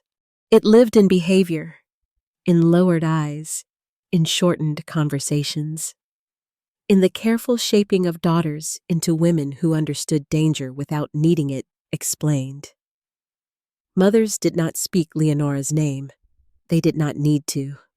The warning was embedded in every rule they enforced. Meanwhile, the Medici legacy flourished publicly. Art historians praised their patronage. Political historians admired their resilience. Florence was remembered as a cradle of culture, a city that gave the world beauty, intellect, and innovation. What those histories rarely included was the human cost of that stability. Leonora's story complicated the narrative in ways many found uncomfortable. She disrupted the fantasy that power and refinement were evidence of moral superiority. She forced a reckoning with the fact that cruelty does not require barbarism. It can exist comfortably within elegance. Her murder did not represent a failure of the Medici system. It represented its function. The system had identified a risk. It had neutralized it. It had preserved itself. That is what made Leonora's case so unsettling. There was no villainous mastermind lurking in shadows. No dramatic betrayal. No moment where events went wrong.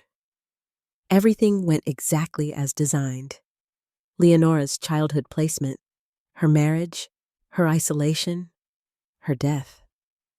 Each step followed established logic, and that logic, efficient, gendered, ruthless, did not disappear with the Renaissance. Centuries later, Leonora's name began to surface beyond academic circles. Writers, artists, and cultural critics recognized her story as more than historical tragedy. It was a pattern, a warning, a mirror. She became symbolic, not because she sought meaning, but because meaning was forced onto her life. Leonora represented the women whose suffering was reframed as decorum, whose deaths were softened into accidents, whose silence was mistaken for consent. Her legacy was not power, it was exposure. Every retelling of her story chipped away at the myth that brilliance excuses brutality. Every analysis revealed how easily institutions justify violence when it serves order. Every reader who felt disturbed by her fate understood something essential. This was not about the past. It was about structure. Florence had given the world masterpieces. It had also perfected erasure. Eleonora de Toledo stood at the intersection of both, and once her story was seen clearly, it became impossible to admire one without acknowledging the other. That was the legacy no one planned. A single woman, raised to be obedient, silent, grateful, became a lens through which centuries of power could be examined and questioned. She had been meant to disappear quietly. Instead, she returned, not as a scandal, not as a rumor, but as a truth that refused to stay buried. And that truth continues to echo wherever power still believes that silence is the same as consent. For a long time, Leonora de Toledo was treated as a closed case. Historians placed her neatly in the 16th century, sealed between dates and footnotes. Her tragedy categorized as a product of a brutal age. Renaissance Italy, after all, was violent. Women died young.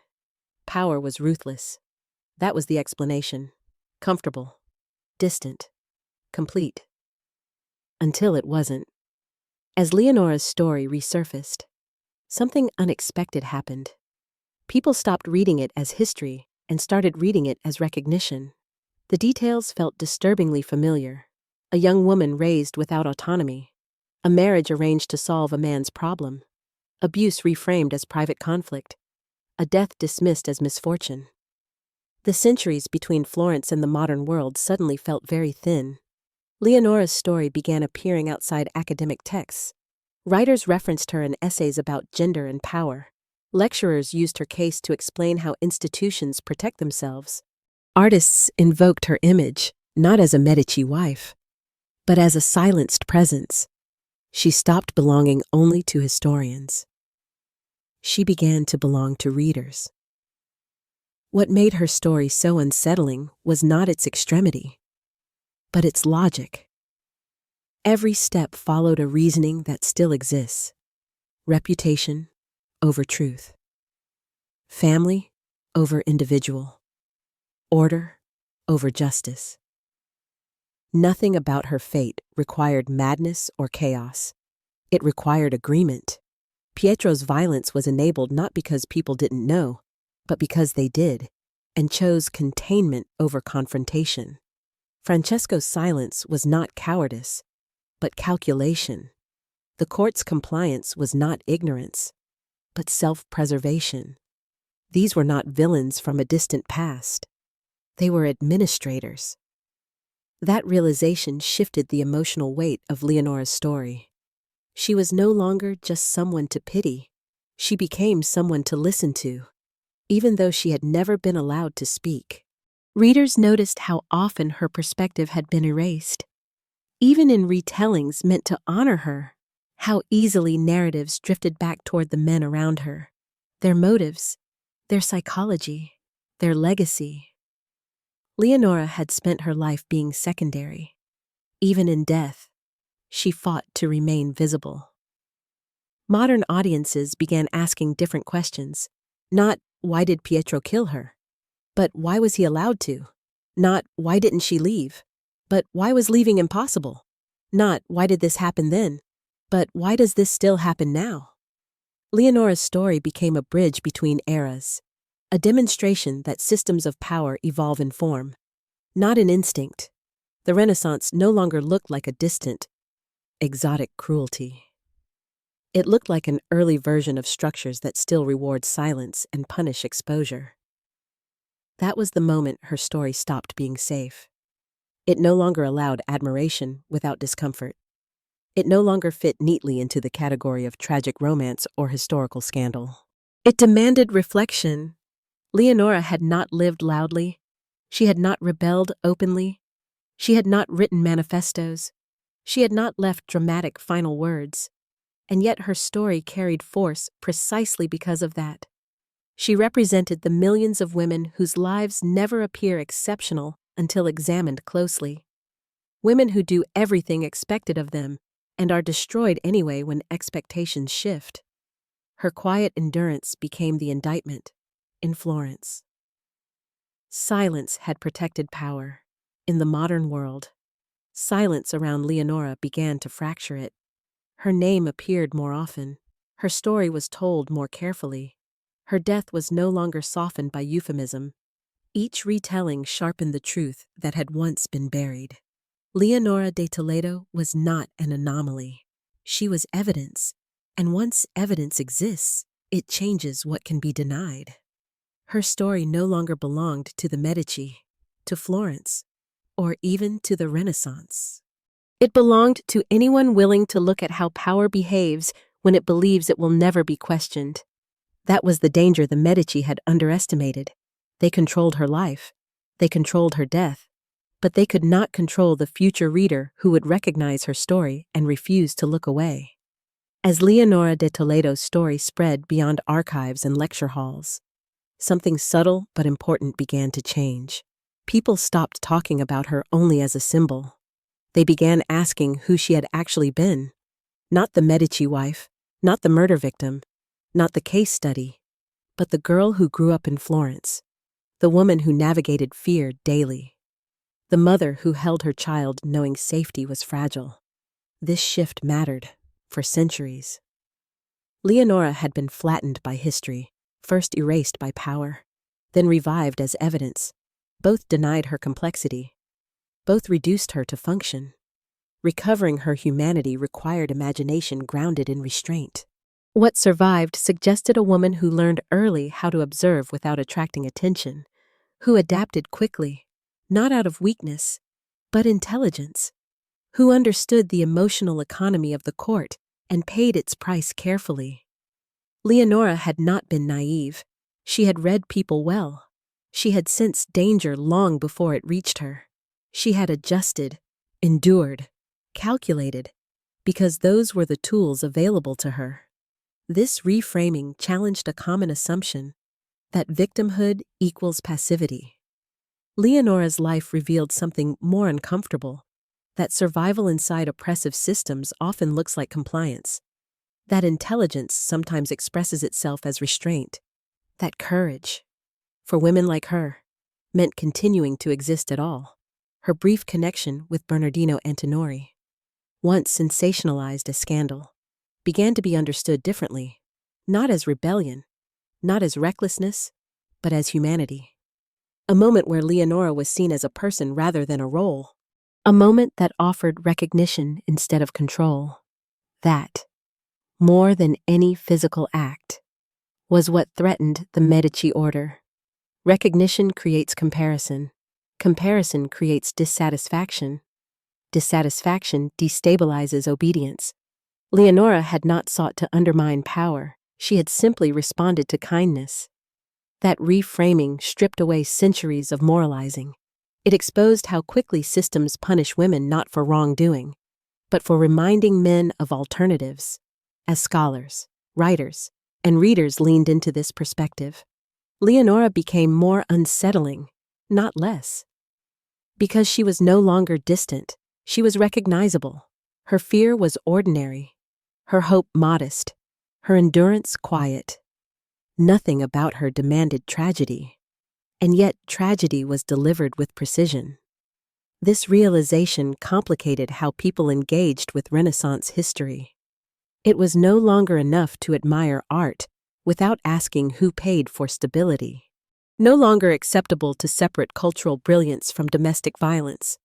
No longer comfortable to celebrate dynasties without naming their casualties. Leonora forced that discomfort.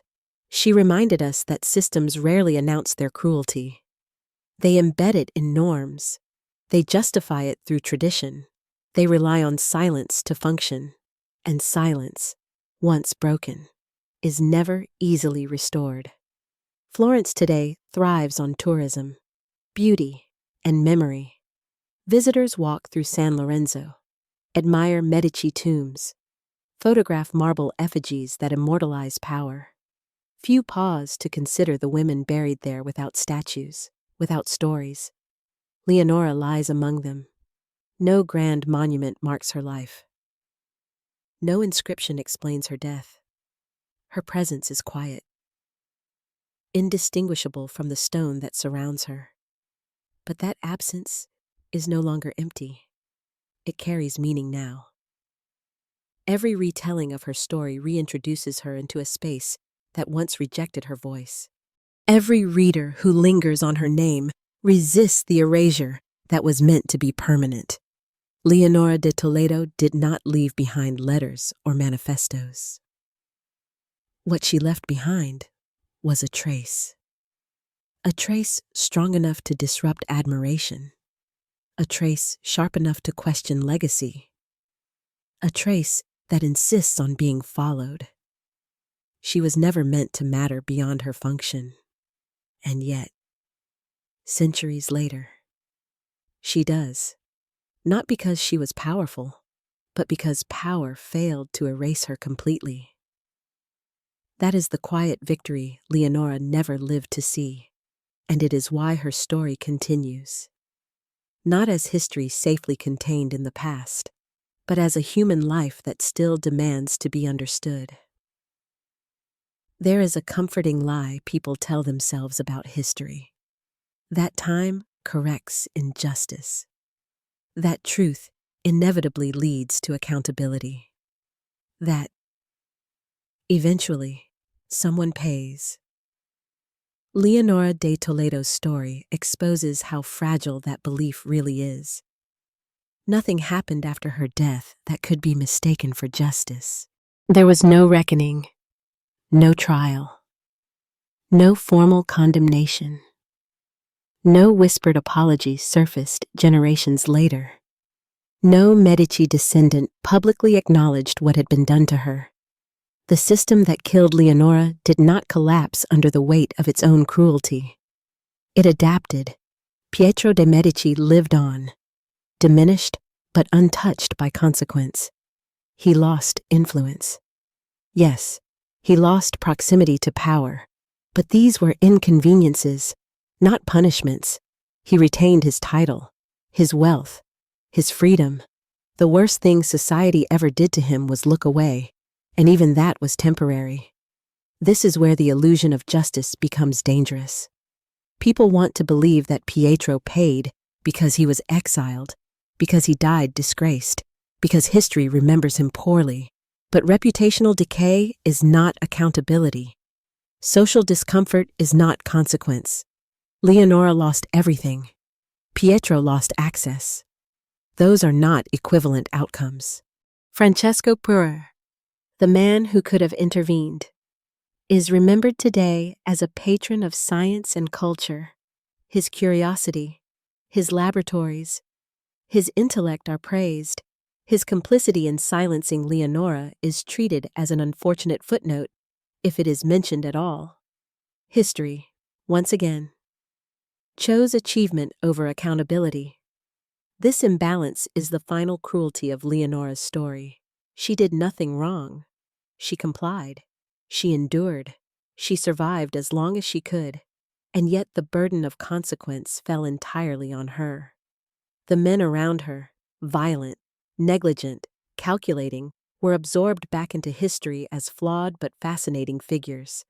Their lives remained expansive, their legacies complex, debatable, redeemable. Leonora's life remained truncated. This is not an accident of historical distance. It is a reflection of whose lives are considered narratively valuable. Leonora was not allowed to be complicated. She was not granted contradiction, ambition, or evolution. Her story was ended prematurely, and then simplified to make it easier to ignore. But when modern readers confront this imbalance directly, something shifts. The absence of justice becomes the point. Leonora's story does not comfort. It does not reassure. It does not resolve.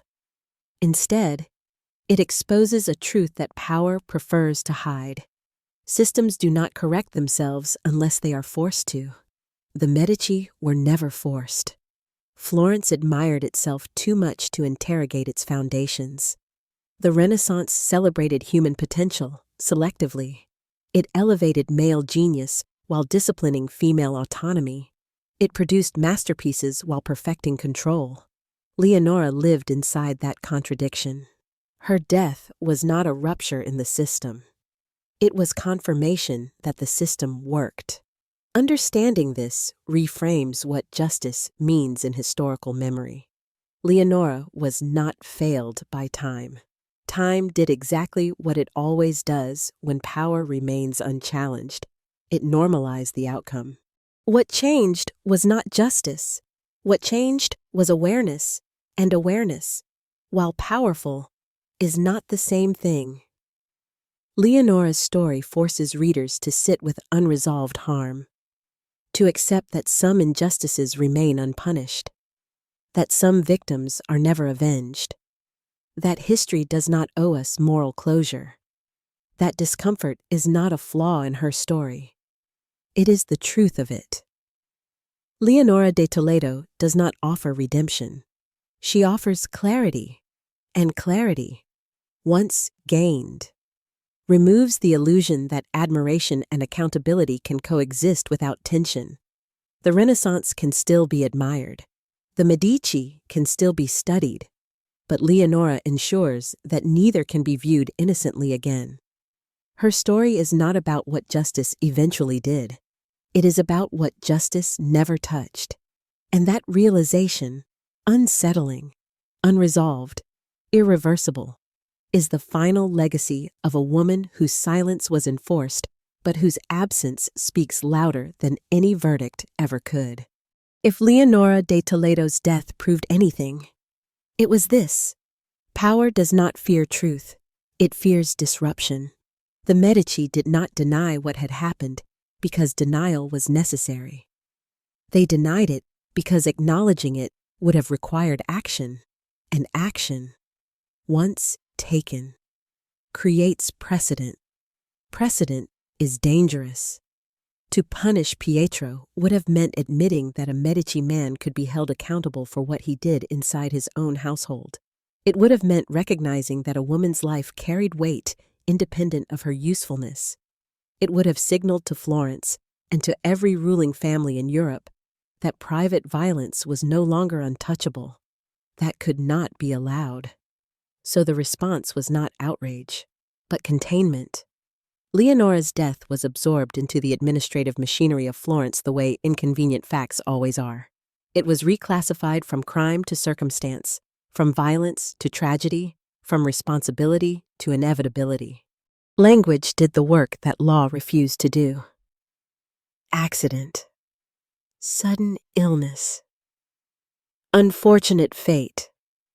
These words did not describe reality. They replaced it, and once replaced, reality became inaccessible. Pietro learned quickly that consequences were negotiable. His life after Leonora was not marked by repentance, but by entitlement hardened into resentment. He blamed others for his exile. He blamed circumstance for his failures. He never blamed himself. Why would he? The system had confirmed his innocence not through exoneration, but through silence. No charges meant no crime. No crime meant no guilt. In this way, power cleansed itself without ever engaging truth. Florence accepted this arrangement with ease. Citizens did not rise in protest. Clergy did not challenge authority. Nobles did not demand inquiry.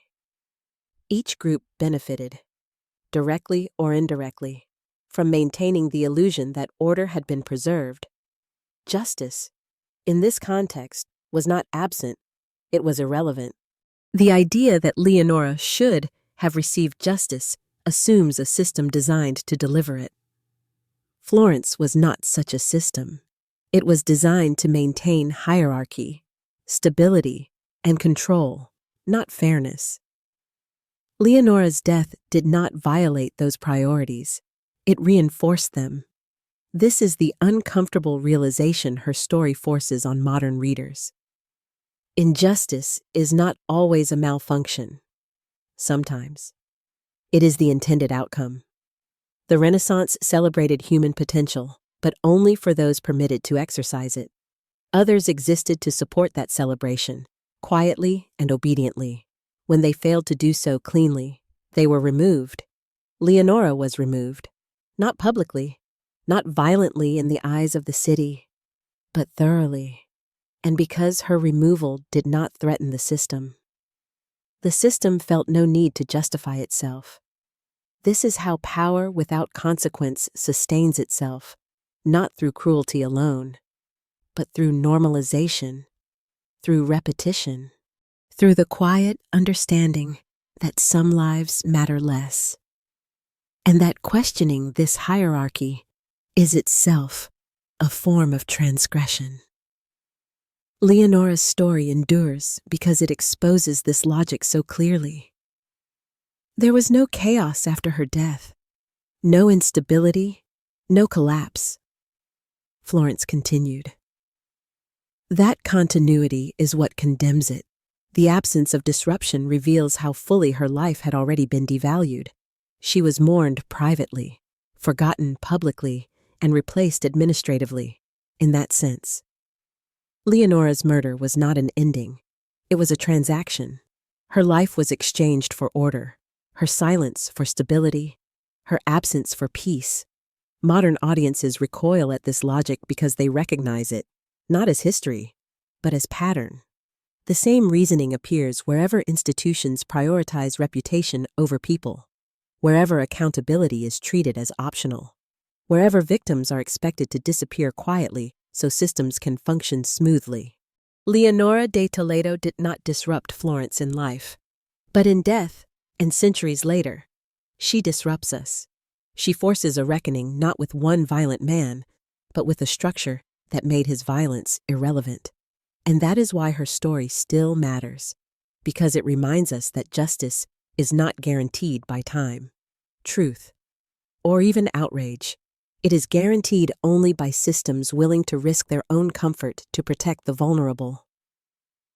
Florence was not willing. The Medici were not willing.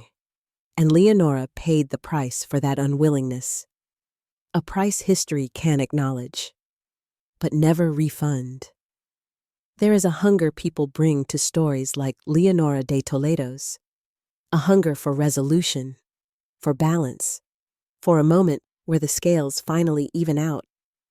History rarely satisfies that hunger. Leonora's story offers no courtroom scene, no final confession, no late redemption. There is no document where Pietro admits guilt, no decree where Francesco expresses regret. No institutional reckoning that restores what was taken. Instead, there is something far more unsettling. There is continuity. The world Leonora died in did not collapse. It adjusted. It learned how to hide its mechanisms better, how to present cruelty as order, how to maintain admiration while absorbing violence quietly into its foundations. This is the myth of closure, the belief that stories from the past eventually resolve into moral lessons with clear endpoints. Leonora's story resists that shape. It does not end. it lingers for modern readers. This can feel unsatisfying, even frustrating. We are conditioned to expect justice as narrative payoff, to believe that truth, once revealed, must produce consequence. Leonora exposes how often that belief is a comfort rather than a reality. Her truth was known, her death was understood, her murder was accepted. Closure never arrived because nothing forced it to. What replaced closure was management. The Medici managed their reputation. Florence managed its discomfort. History managed its admiration. And Leonora, once again, was managed out of the story, even as her case resurfaced in modern scholarship. There was a temptation to frame her rediscovery as a kind of retroactive justice, to say that being remembered corrected what had been done. But remembrance is not restitution. Knowing her name does not undo her fear. Understanding her suffering does not restore her agency. Acknowledging her murder does not balance the outcome. This is where Leonora's story becomes most challenging. It asks us to sit with imbalance, to accept that some harms remain uncorrected, that some lives are taken without recompense, that power can win and still be wrong. Leonora's life was not redeemed by history. History simply became honest enough to admit what it had allowed. That honesty is valuable, but it is not closure, and perhaps that is the point. Leonora's story does not exist to comfort us. It exists to confront us with the limits of moral resolution in systems built to protect themselves. It reminds us that injustice is not always dramatic or contested. It can be quiet, administrative, efficient. She was not killed in a moment of chaos. She was killed in a moment of control, and that control persisted. If there is meaning to be found here, it is not in the idea that Leonora's suffering was redeemed by later awareness. It is in recognizing what her story reveals about power, then and now. She teaches us that silence can be enforced without violence being visible. Truth can exist without consequence, and admiration can coexist with brutality indefinitely. Eleonora de Toledo did not receive justice. What she received, centuries later, was recognition. Recognition does not heal the past, but it changes the present. It changes how we read history, how we evaluate legacy, how we question systems that claim inevitability. Her story denies us closure so that we cannot retreat into comfort. It leaves a wound open, not to glorify suffering, but to prevent forgetting. That open wound is her legacy. Not resolution, not redemption, but refusal. Refusal to allow beauty to erase brutality. Refusal to let power hide behind time. Refusal to accept silence as neutrality. Leonora was meant to disappear quietly. Instead, her story remains unresolved, and because of that, it continues to demand attention, not because it ends cleanly, but because it doesn't. And sometimes, the absence of closure is the most honest ending history can give. It is tempting to reduce Eleonora de Toledo's story to a single villain, to point at Pietro de' Medici and declare the problem solved. He was violent. He was unstable. He killed his wife. That much is true, but stopping there is another kind of lie. One far more comfortable than the truth, because monsters are easy to dismiss, systems are not. Pietro did not emerge in isolation. He was shaped, indulged, and protected by a structure that valued male bloodlines over female lives. His behavior was not an aberration. It was tolerated long before it became lethal. The Medici did not create Pietro's cruelty. They accommodated it, from childhood. His volatility was excused, his excess reframed as temperament, his violence softened into rumor. Each time he crossed a boundary without consequence. The boundary moved. By the time he killed Leonora, the system around him had already rehearsed the response. Contain, reframe, protect the name. This is why Leonora's story cannot be understood as the act of one dangerous man. It is the outcome of a pattern, one that repeats wherever power rewards silence and punishes disruption. Florence had seen this before. Women who threatened reputations vanished quietly. Domestic violence remained invisible unless it spilled into public space. Adultery by men was indulgence. By women, treason. The rules were clear, even when unstated. Leonora did not break those rules. She revealed them. Her endurance exposed how narrow her allowed existence truly was. Her humanity, expressed through exhaustion, longing, and fear, made the system uneasy, and when systems feel uneasy, they remove the source of discomfort. Pietro's act was brutal, but what followed was orderly. That order is what indicts Florence. The letters, the burial, the silence, the lack of inquiry, all of it functioned smoothly. No one panicked. No one hesitated. Each role was performed as expected. This efficiency tells us something crucial. Leonora's death was legible to the system. It fit. That realization shifts responsibility outward. It forces us to look not only at who committed the violence, but at who made it survivable. For him, Francesco, I chose containment over justice. The court chose discretion over truth. The church chose silence over accountability. Each choice reinforced the next. Leonora's story becomes more disturbing the less exceptional it appears. She was not singled out because she was reckless. She was not punished because she rebelled dramatically. She was eliminated because she was inconvenient within a structure that had no use for inconvenient women. This pattern is what history struggled to name for so long. Individual guilt is easy to narrate. Collective responsibility is not. Leonora forces that confrontation. She reveals how power disperses culpability so thoroughly that no one feels responsible.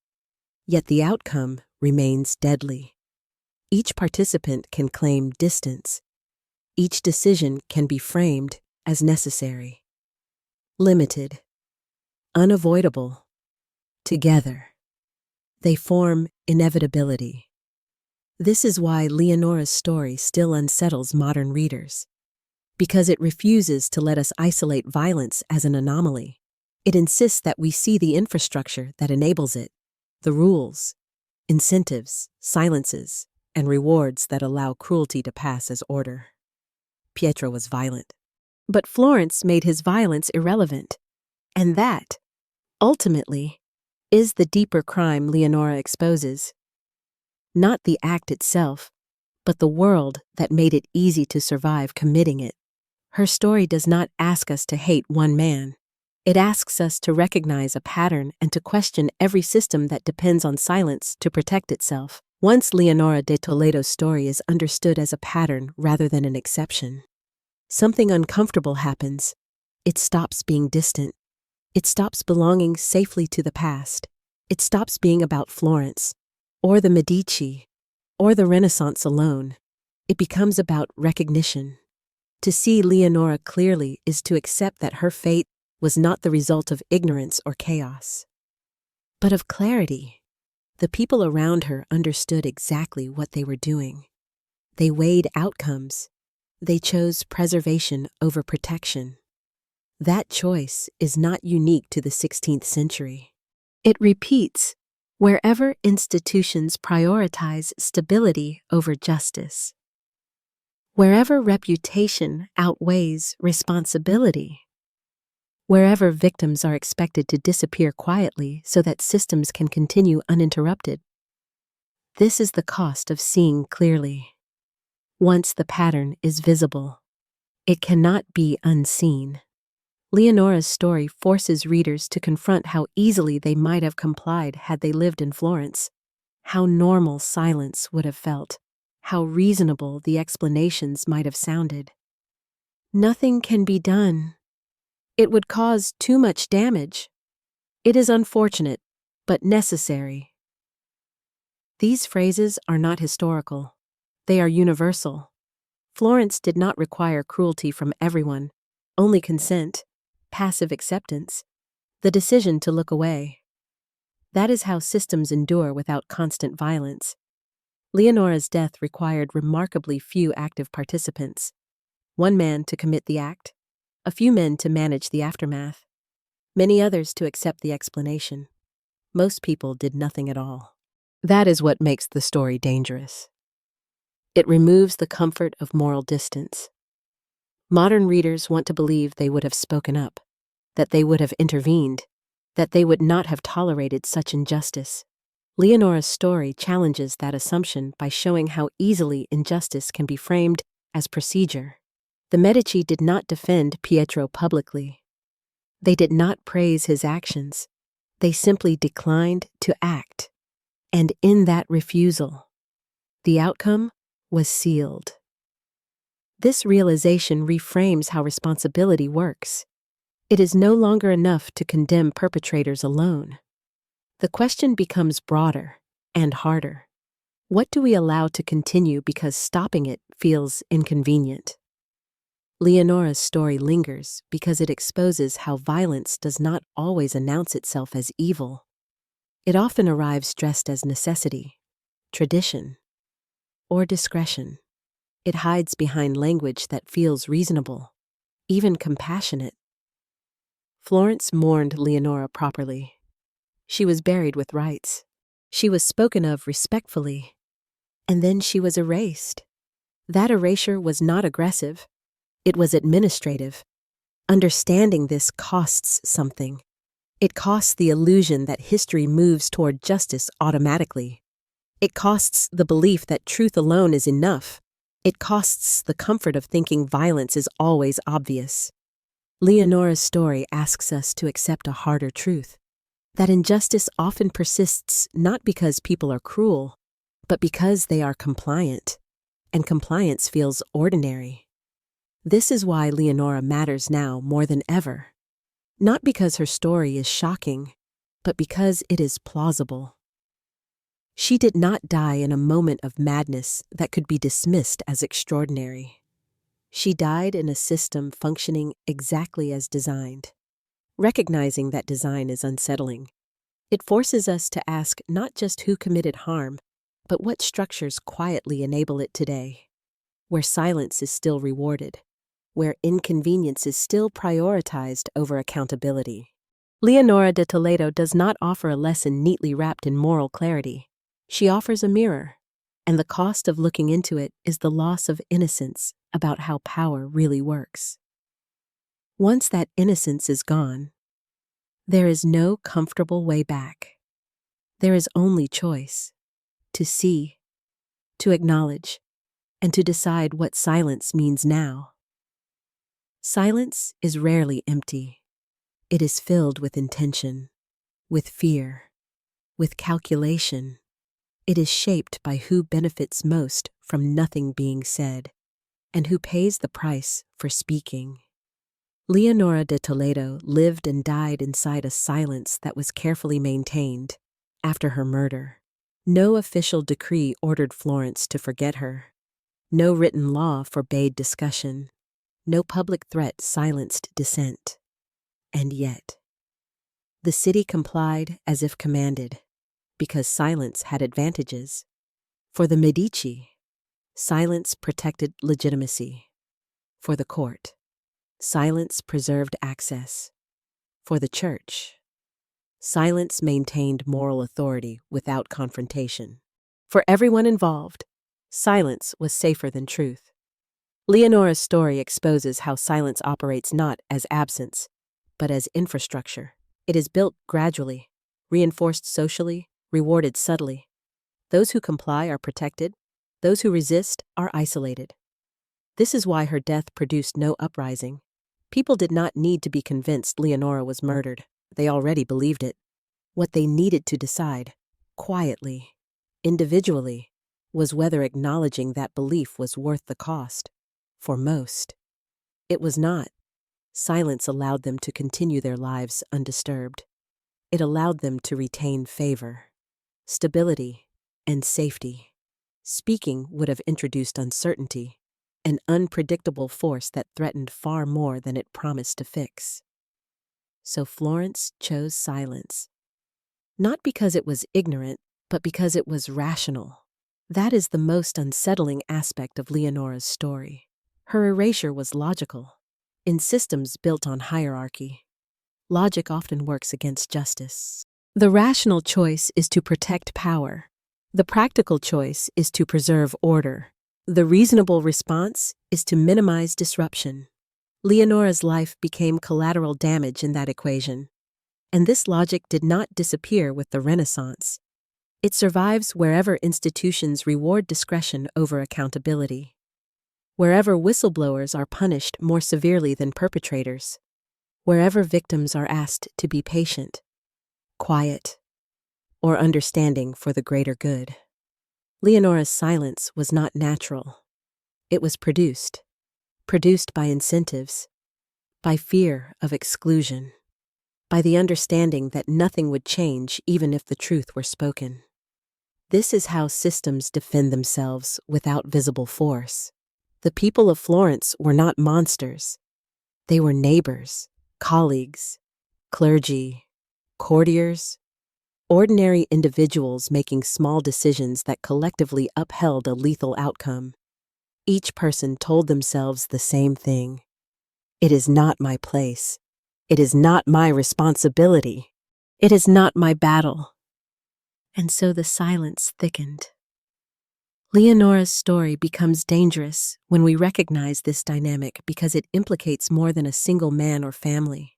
It implicates the social ecosystem that allows violence to be absorbed without consequence. Pietro killed her, but silence kept him free. That distinction matters. It shifts the focus from individual pathology to collective behavior. It forces us to ask not only who commits harm, but who enables it by choosing comfort over confrontation. Leonora's life demonstrates that silence is not neutral. It is an action. It has outcomes. It has beneficiaries. It has victims. She was one of them, and when we trace the line from her death to the present, we find the same logic repeating, sometimes with different language, different laws, different faces, but the same underlying structure. Protect the institution. Contain the damage. Move on. Eleonora de Toledo was not killed because everyone hated her. She was killed because too many people decided her life was less important than stability. That decision, repeated quietly, endlessly, is the true legacy her story reveals. And once that is understood, the question Leonora leaves behind is no longer historical. It is immediate. Who benefits from silence now? And who is paying for it? By the time Eleonora de Toledo's story reaches its end, there is a temptation to ask one final question. What, if anything, does history owe her? Not justice. History cannot deliver that retroactively. Not apology. Institutions rarely apologize to the dead. Not redemption. She did nothing that required it. What history owes Leonora is something far simpler and far harder. Accuracy for centuries. Accuracy was denied to her. Her life was compressed into polite phrases. Her death softened into ambiguity. Her fear erased to preserve admiration. She was remembered incorrectly on purpose. That distortion was not harmless. It shaped how her story was understood, how violence was normalized, how power was excused. It allowed readers to move past her too quickly. reassured by the illusion that the past had resolved itself. Telling her story accurately disrupts that comfort. It requires naming what happened without euphemism. It requires resisting the urge to balance suffering with achievement. It requires allowing discomfort to remain unresolved. Leonora was not lost. She was not taken by fate. She was not unfortunate. She was killed. She was killed because she was trapped inside a system that prioritized order over her life. She was killed because her endurance was mistaken for consent. She was killed because her existence became inconvenient. Accuracy restores that truth, and in doing so, it returns something that was taken from her long before her death: her reality. This is not about turning Leonora into a moral lesson or a symbol of all suffering. It is about refusing to let her life be edited for the sake of elegance. It is about insisting that brilliance and brutality can coexist, and often do. Florence was radiant. The Medici were extraordinary. Leonora was murdered. All three can be true at the same time. Holding these truths together is uncomfortable, but necessary. It prevents history from becoming propaganda. It ensures that admiration does not come at the cost of erasure. Leonora's story matters not because it is unique, but because it is precise. It shows us exactly how power behaves when it believes itself untouchable, and how easily society accommodates that belief in telling her story fully, without mitigation or myth. History does not absolve itself, it indicts itself.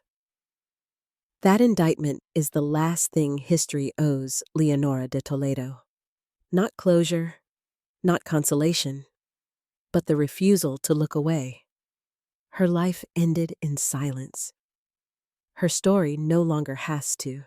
There is one final temptation history must resist when telling Eleonora de Toledo's story: romanticizing her suffering, tragedy.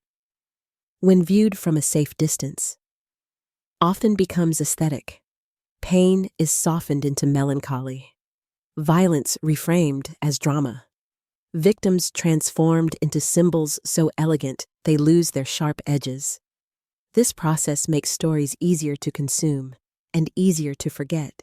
Leonora's life does not survive that treatment. To romanticize her story would be to repeat the same erasure that killed her. She did not live tragically in a poetic sense. She lived constrained, monitored, afraid. Her endurance was not noble sacrifice. It was necessity.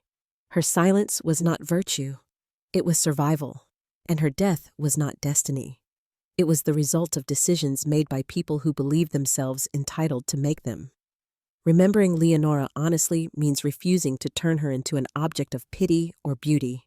It means seeing her as a person shaped by fear, intelligence, exhaustion, and limited options. She was not extraordinary because she suffered.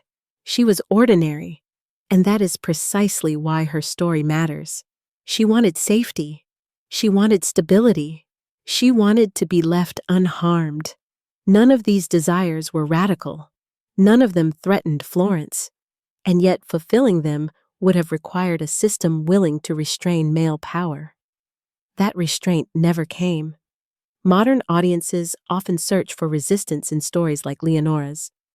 Moments where the victim fights back openly, defies authority, or leaves behind dramatic words. Leonora offers none of these, and that absence is not a failure of character. It is evidence of constraint. Her life teaches us that oppression does not always require overt force. It works just as effectively through isolation, dependence, and the steady erosion of alternatives. When resistance becomes impossible, survival is mistaken for compliance. Leonora survived as long as she could. That is not romantic. It is real. To remember her properly is to accept that some stories do not uplift. They instruct. They warn. They force us to confront how easily suffering is absorbed when it does not disrupt comfort. Leonora's story does not ask to be admired. It asks to be taken seriously. It asks us to stop smoothing history's sharp edges for the sake of elegance, to stop excusing violence because it occurred in beautiful places or among cultured people, to stop believing that refinement cancels cruelty. Florence was refined. The Medici were cultured. Leonora was killed. If her story feels heavy, unresolved, even unsatisfying, that is because it is not meant to soothe. It is meant to remain intact, with all its discomfort preserved. That discomfort is not incidental. It is the point. Eleonora de Toledo does not need to be turned into a legend. She needs to be remembered as she was, a young woman placed into power without consent, contained by tradition, and erased when silence became more useful than her life. That remembrance is not beautiful. It is necessary, and in choosing necessity over comfort, history finally does something it failed to do while Leonora was alive. It takes her seriously. There is no final scene in Leonora de Toledo's story where order is restored. No balance is struck. No lesson is neatly learned. No hand descends from history to correct what power allowed. And that, perhaps, is the most honest ending she could have. Leonora's life resists closure because closure would suggest resolution, suggest that what happened to her was absorbed, corrected, or redeemed by time. It was not. What happened to Leonora remains unresolved, not because history failed, but because history reflects the world that produced it. The structures that killed her did not vanish. They adapted. They refined themselves. They learned new languages. Leonora's story ends where it must. Not with justice, but with recognition of limits. She was born into power she did not control. She was raised by a family that valued her usefulness over her safety. She was married to contain a man's instability. She was killed when containment failed. None of this required cruelty in excess. None of it required hatred. It required only agreement. Agreement that order mattered more than her life. Agreement that silence was preferable to disruption. Agreement that some losses were acceptable. These agreements are what endure. Leonora's death was not the end of the Medici. It was not the end of Florence. It was not the end of the system. Life continued. Art flourished. History admired. And Leonora remained buried, physically and narratively, for centuries. What changes now is not the past. What changes is the refusal to look away. Leonora de Toledo does not ask us to believe that history will correct itself. She asks us to recognize when it does not. She reminds us that remembrance is not justice, but it is resistance to erasure. Her story remains open because it must. Closing it would allow us to move on too easily. Ending it cleanly would soften what should remain sharp. Leonora's life demands something quieter and more difficult. Sustained attention. Attention to how power disguises itself as inevitability. Attention to how silence is rewarded. Attention to how easily systems survive the destruction of individuals. Leonora cannot be saved, but she can be understood, and understanding changes what we tolerate. Her story ends not with resolution, but with a question that does not belong to the past. When power asks for silence, who pays the price? Leonora de Toledo did, and as long as her story is told without comfort, without myth, without romantic distance, her absence continues to speak. That is not closure. It is continuity, and it is the only honest ending history can give her.